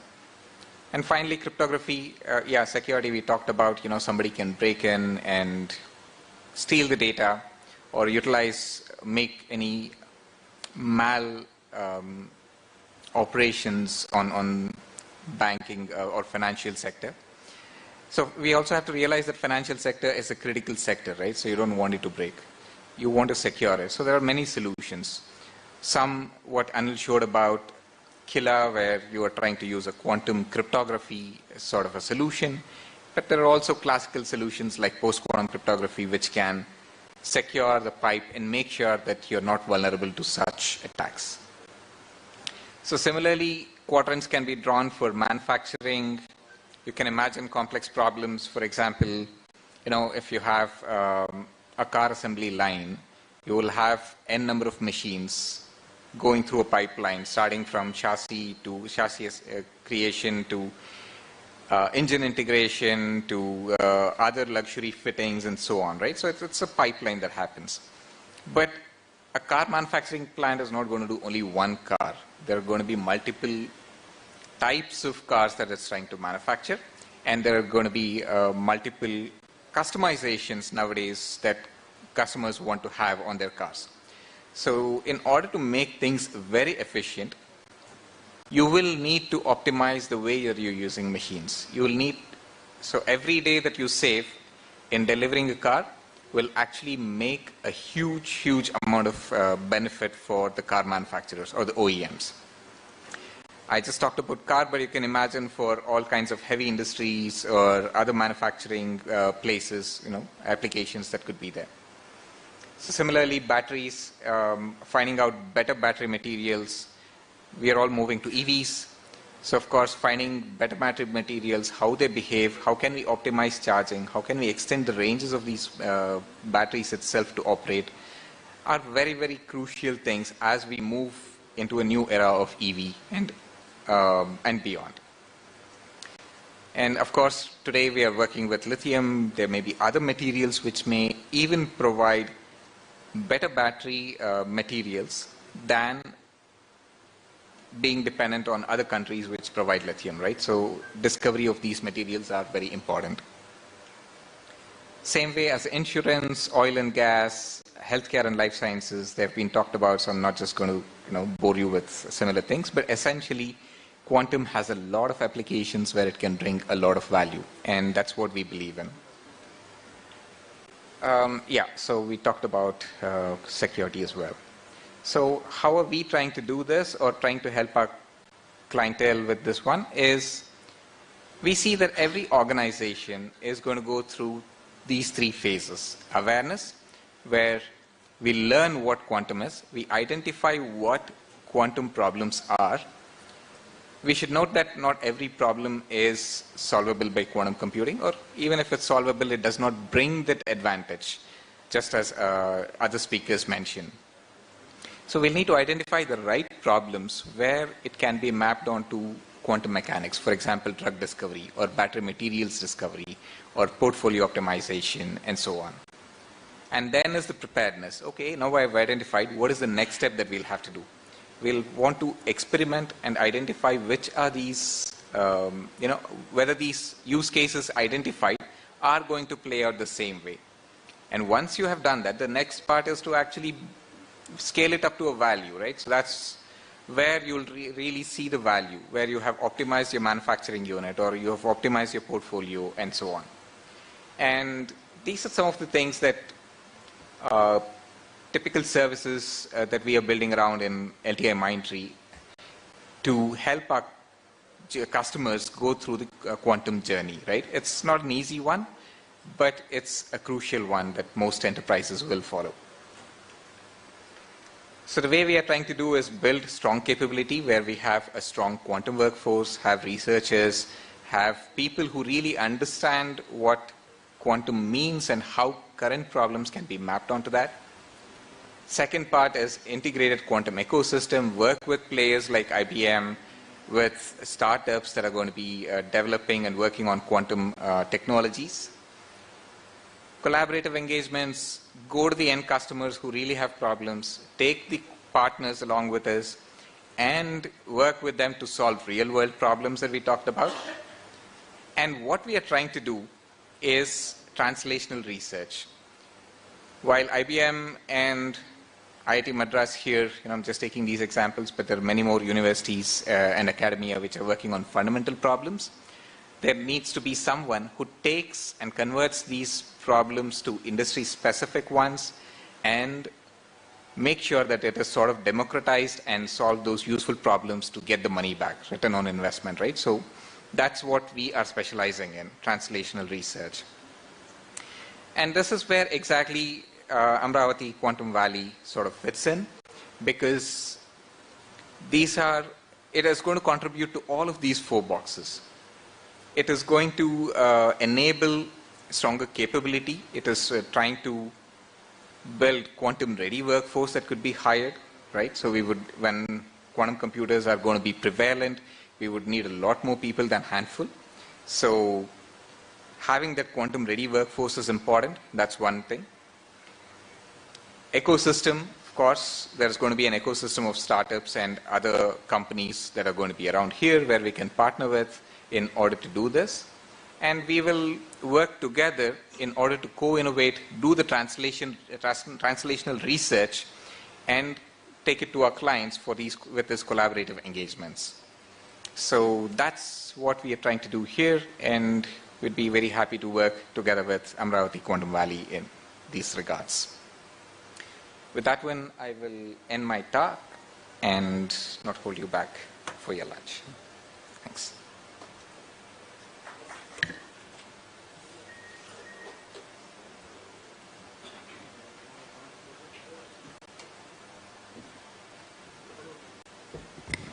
Thank you, sir. Now I think we'll have a question and answer session. Just take a minute to rearrange these seats, and then we can have a few questions and answers or queries on different aspects of what has been spoken or something which was not spoken, but still it's at the back of your mind, some questions that you have. We would be happy to answer those queries and all. course, anything specific to Andhra Pradesh or government of AP policy, I'll be happy to handle those questions. And in terms of technology, I think we have eminent guests today here, so they would be happy to announce. Sir, I would request the speakers of today, Professor Anil Prabhakar sir, Mr. Anil Singhi and Dr. Vijayawada to please come onto the stage so that we can have the Q&A session done.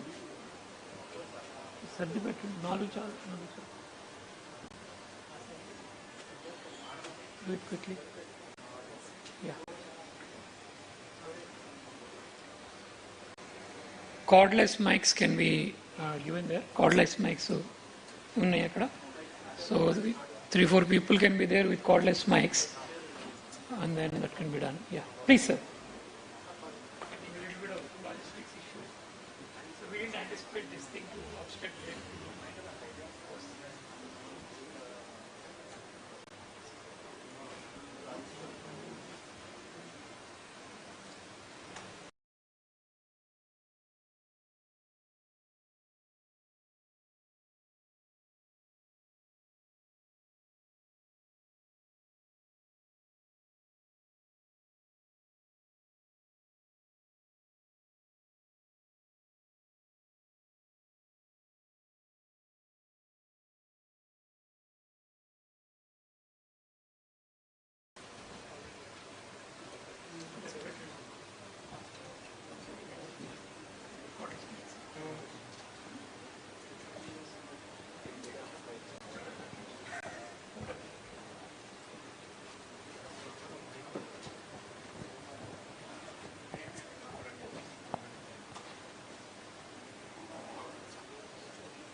Yeah, any questions on the quantum technologies, quantum computer, quantum communications, or the Amravati Quantum Valley Tech Park, what we are doing, and Amravati Quantum Technology Park గురించి, అదేవిధంగా quantum computers గురించి, quantum technologies గురించి,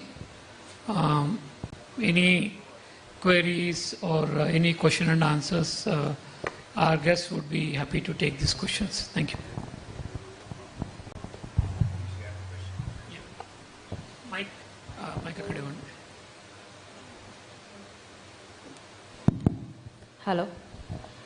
Hi, this is Apurva here from India Today. Just wanted to check with regards to the Amravati Quantum Valley, how viable of an option would you think in the coming years? You're saying 2029 is a goal. 2029 is a goal as per se.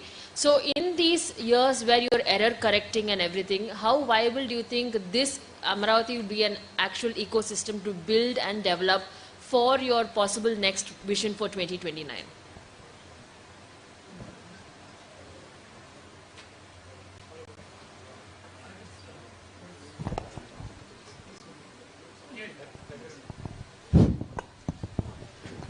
Hello. Okay.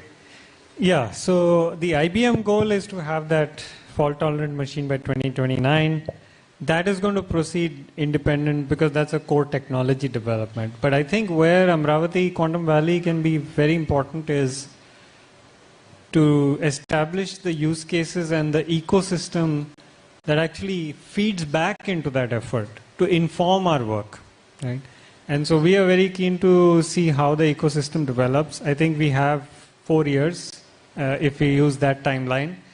In today's world, 4 years is a good amount of time.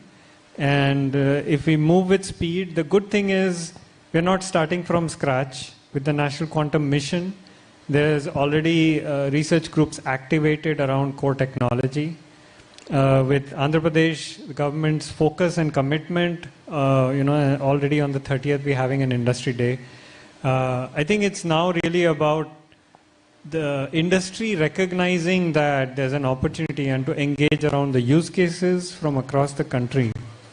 And if we can trigger that, then I think in the next 3-4 years, definitely we'll have very good applications being developed, algorithms being developed.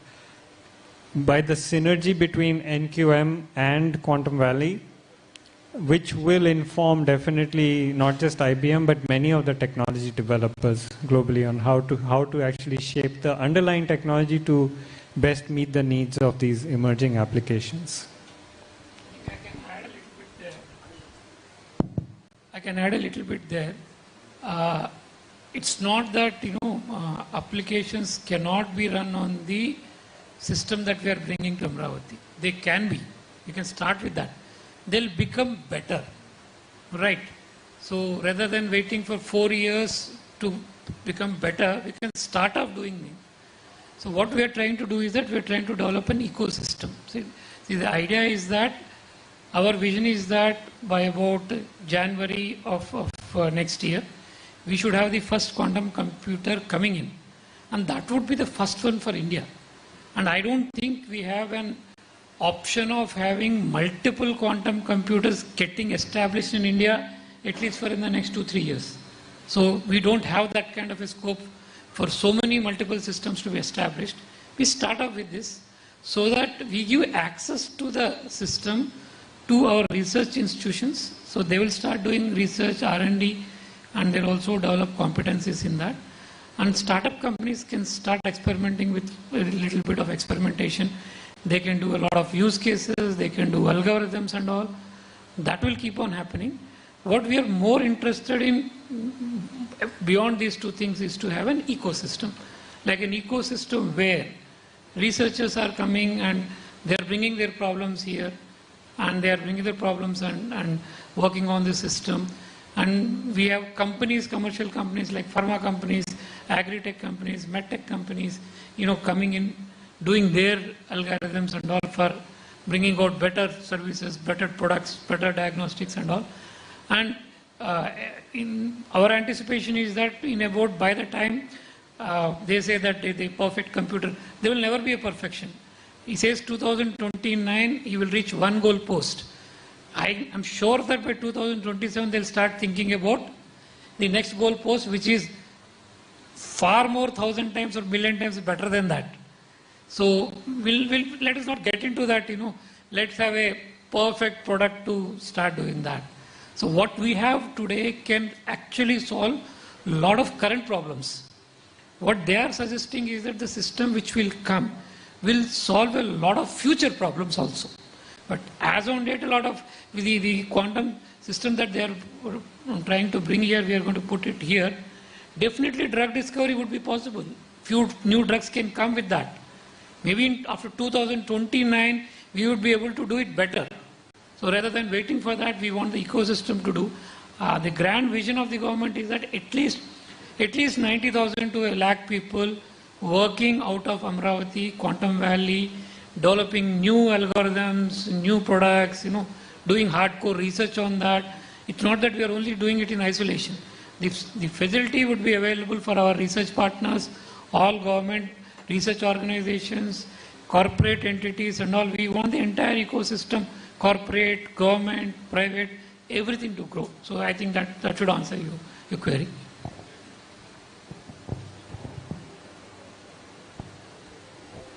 Sir, I am Krishna Rao, Hans India. Sir, Chandrababu Naidu focused on IT during 95. Now he is focusing on Quantum Valley. Now, can we expect large number of people, especially youth, benefited by that IT revolution? Can we expect that same result now with Quantum Valley?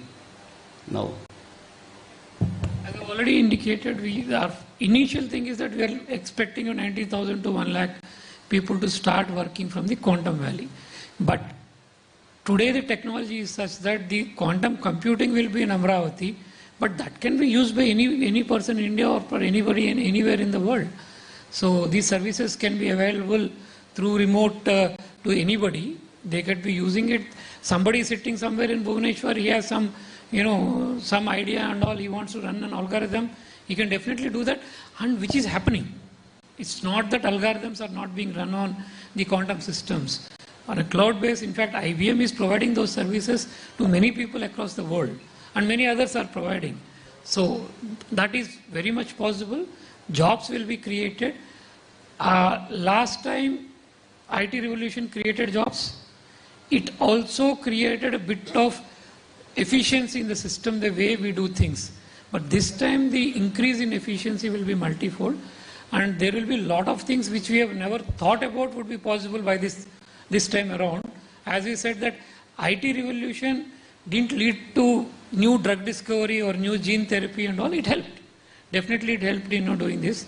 But this time around, I think, the kind of impact that will have on our human lives as a humanity, as a whole, would be tremendous.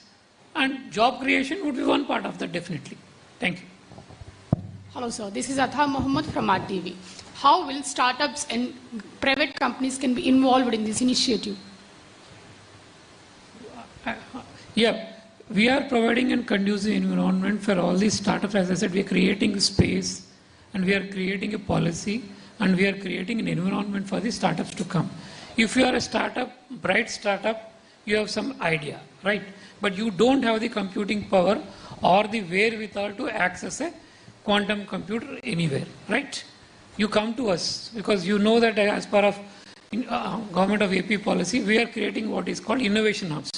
There is a Ratan Tata Innovation Hub, where the startup can be handheld, helped, and for the computing power and the technology part of using quantum computing, they can use the facility that we are setting up.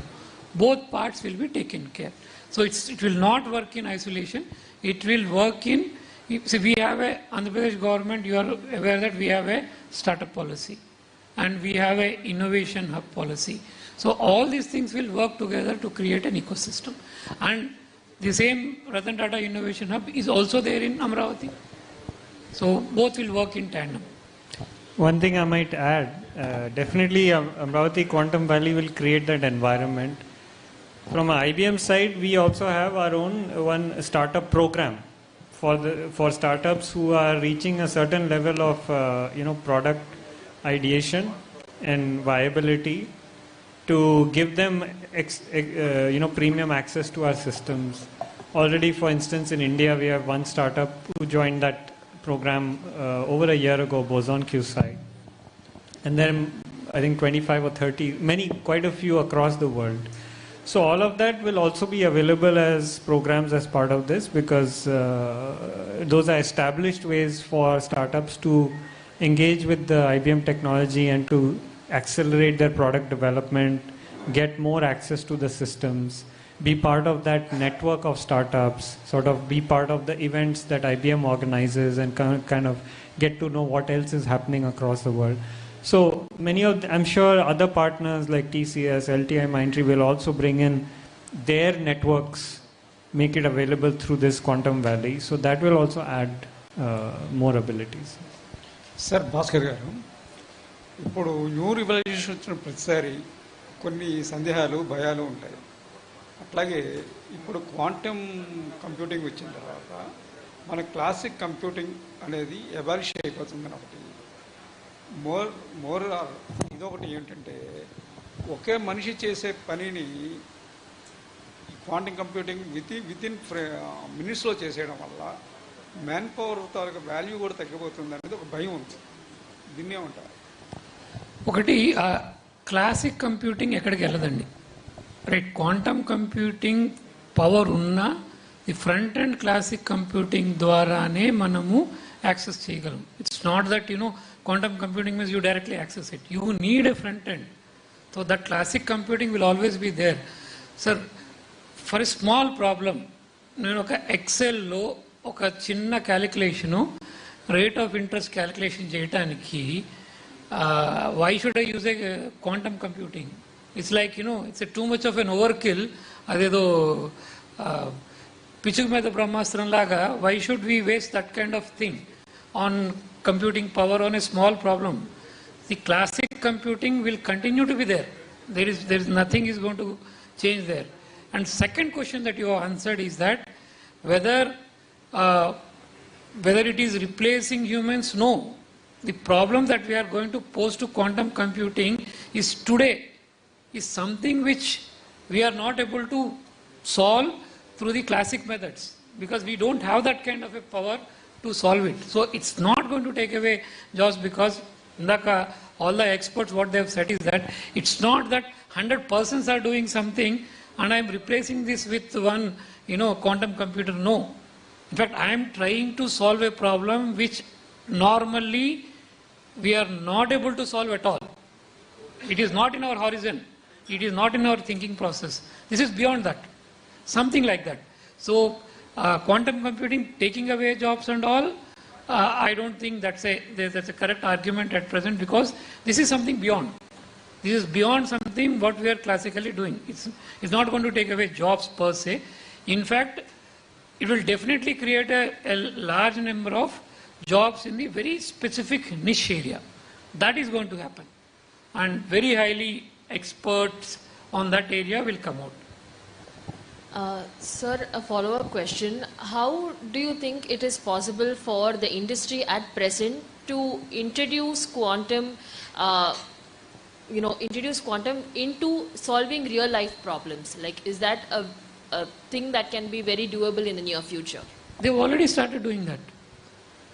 Large companies are doing that. Already drug companies are doing that. They're studying the human specific medicines suited to a specific individual are getting created as we speak. This is already happening. New materials are being, just now our speakers gave a very specific example in Japan. The ferrous sulfide and all. These are happening. As we speak, they are happening. See, we put a quantum computer in Amravati or not, the world is going to move on. Nobody is going to wait for us. Things are going to happen. But we are taking advantage of that, taking a first mover advantage, having the systems here so that, in fact, the second highest usage of IBM's quantum computing are Indians. That means our people are already using it and our people are already getting trained on it. So it's not that, things are not happening. Things are happening. We are facilitating it. Now what they are doing is that they are using a cloud service, going to a cloud service facility and then running their algorithm on that. Now we have a better availability of that. They can continue to use that. In fact, the system that will be put in here will be accessible to other people. They do not physically come here, but it is accessible to any people. Please understand the ecosystem we are creating. Today in Andhra, we are creating huge data centers. That means data storage would be many times multi-floored. Then we are getting the undersea cables landing here.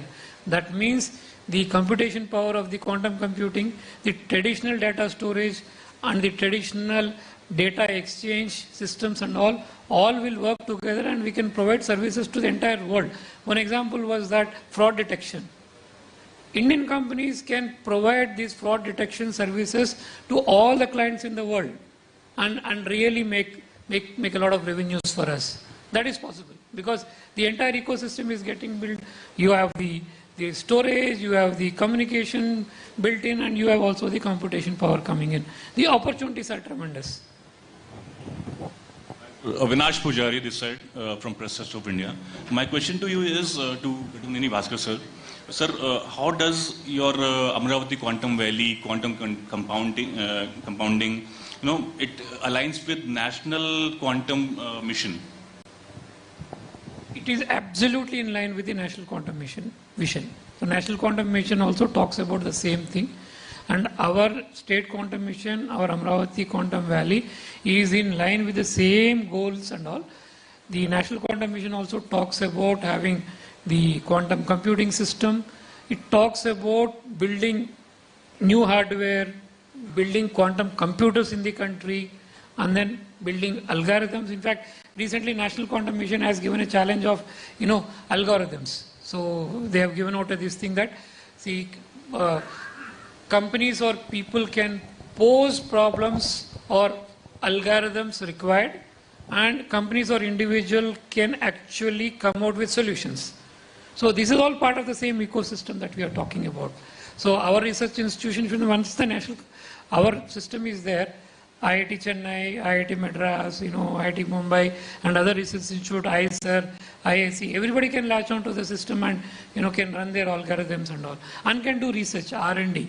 In fact, we expect that all our research institutions, higher education institutions and all, will start doing a lot of R&D and research on the chips for, quantum chips, quantum communication, and cyber security, quantum, using quantum technologies and all. This will really take off. Last question from my side. IBM is supporting you, TCS is supporting you. Are you looking forward to the foreign companies as well to support you in your mission or vision? IBM is a foreign company, right? No. Apart from it, sir. Sir, the issue here is that very few companies have the technology. It's not that this technology is available with every company. I think only a handful of companies, maybe in a single digit number, have these technologies, right? So we are working with them. Definitely, that is the first part. So we'll work with them. And maybe 5 years, 6 years down the line, we have a large number of companies, and we may have homegrown companies coming in. But the first set of companies that will come out of India would be the companies using the quantum computing to create algorithms and create new products and new services using the technology. That would be the first spin-off that we will see. Slowly the market will mature to say that we will have Indian homegrown companies building, companies and all. But you know the story. India has not been very strong on hardware. But we have always been very strong on the software part of it. So let's hope that this time around we have a mix and match that, on the hardware part of quantum technology also, we do substantially better, this time around. That's all.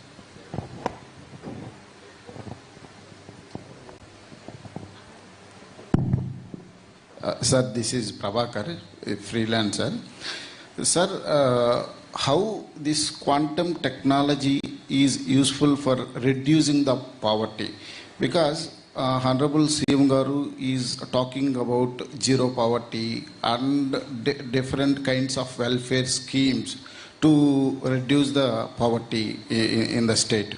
So earlier also, so I think that is the main goal of Honorable CM Garu. How this technology is useful to reduce and neutralize the inequalities in the society.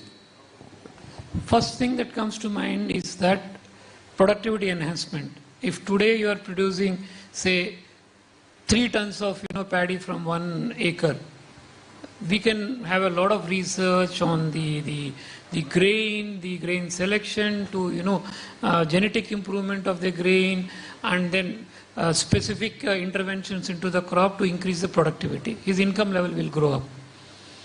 Then in health sector, people fall sick, they get diseases, we can anticipate that, predict kind of diseases that will happen, kind of pests that can come, kind of infections that can come, reduce the disease burden, whereby ensuring that the family doesn't fall into poverty. The possibilities are endless. And definitely for the society as a whole, the technologies will help everybody, and definitely poverty reduction could be a definite possibility coming out of these technologies. Computer is divided into 3 parts, not monitor, CPU and keyboard. Hardware, software, human layer. Without human layer, no software, no hardware. ఇప్పుడు మనకి ఈ Amaravati quantum వ్యాలీకి సంబంధించి ఇప్పుడు ఉన్నటువంటి human layer ఏదైతే engineering students ఉన్నారో previously certain courses చదివేవారు. Present computer science and allied sector of computer science, cyber security, data science and artificial intelligence, వీళ్ళు ఇప్పుడు జరుగుతున్నటువంటి ఈ స్టడీస్ ఈ క్వాంటమ్ వ్యాలీకి హ్యూమన్ లేయర్కి సెట్ అవుతుందా, లేదా ఈ క్వాంటమ్ వ్యాలీని మోర్గా క్యాచ్అప్ చేయడానికి న్యూ కోర్సెస్ లోనే need?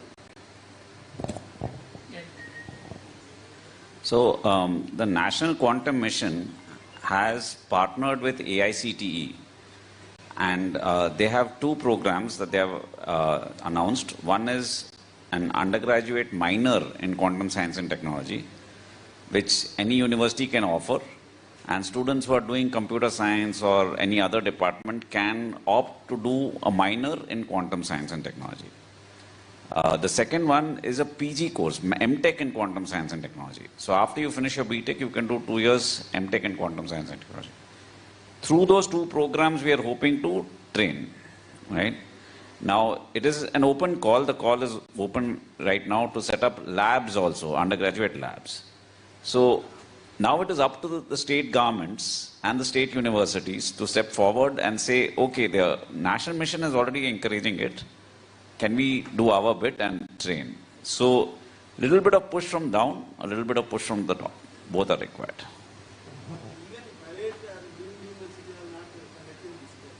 No, it is AICTE approved. So now any private university, any deemed university can do it. Right? It's starting in August, I think. So we are maybe 2 months away from being able to do it.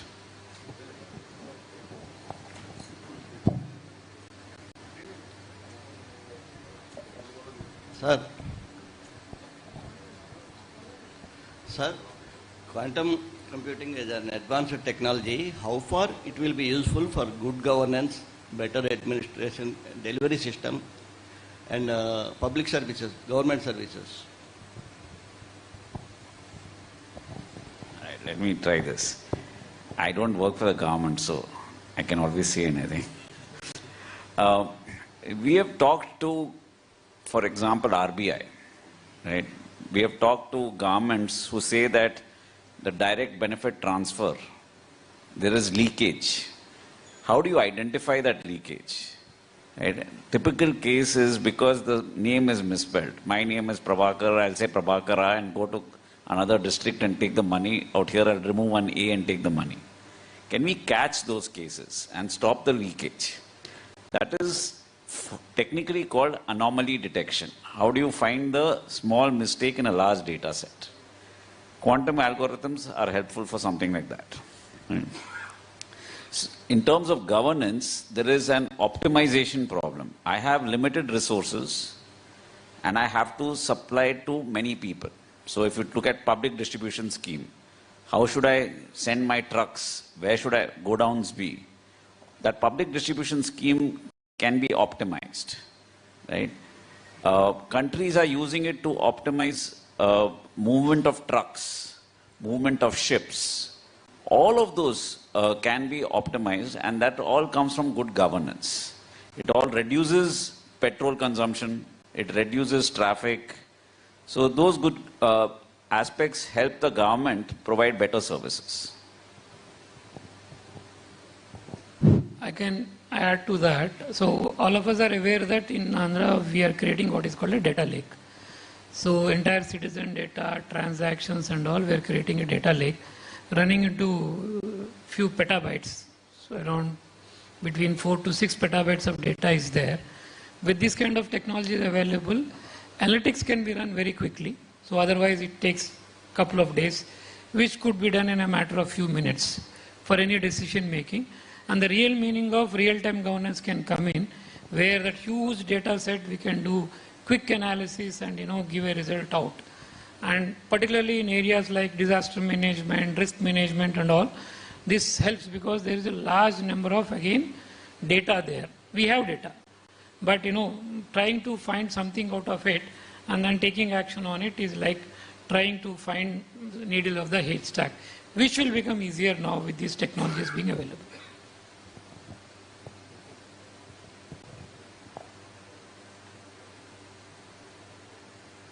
Oh, so there are no further questions? Then thank you and thanks for coming here. And then, in fact, I've asked the PRO to share one note that we have prepared here, 6-7 pages note.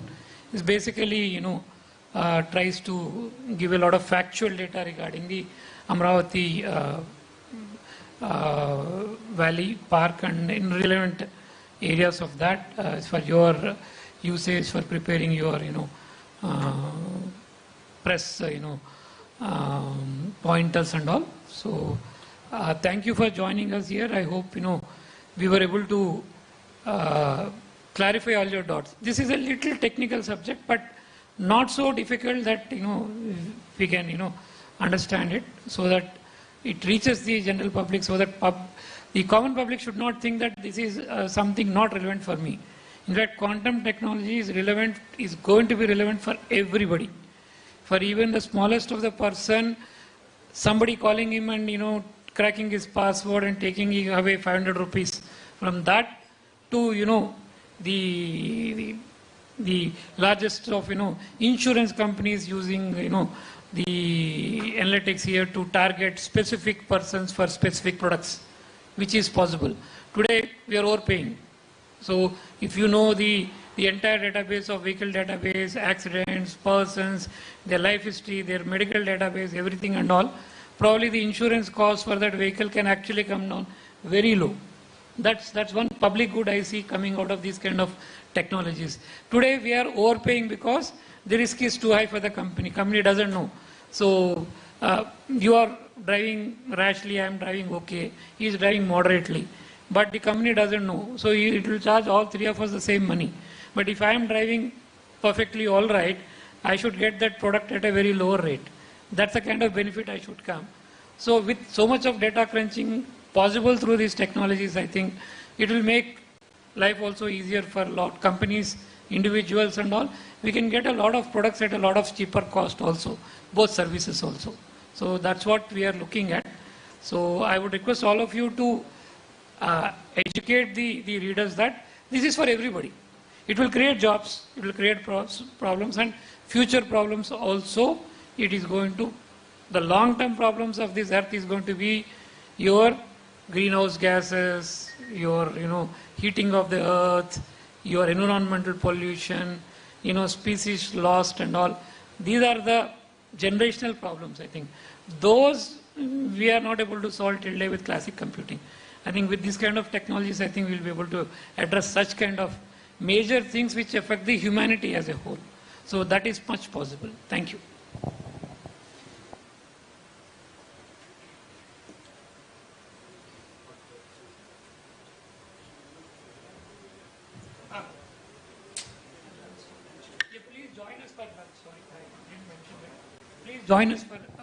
Please join us for lunch, so we can have a lunch and then we can. Thank you.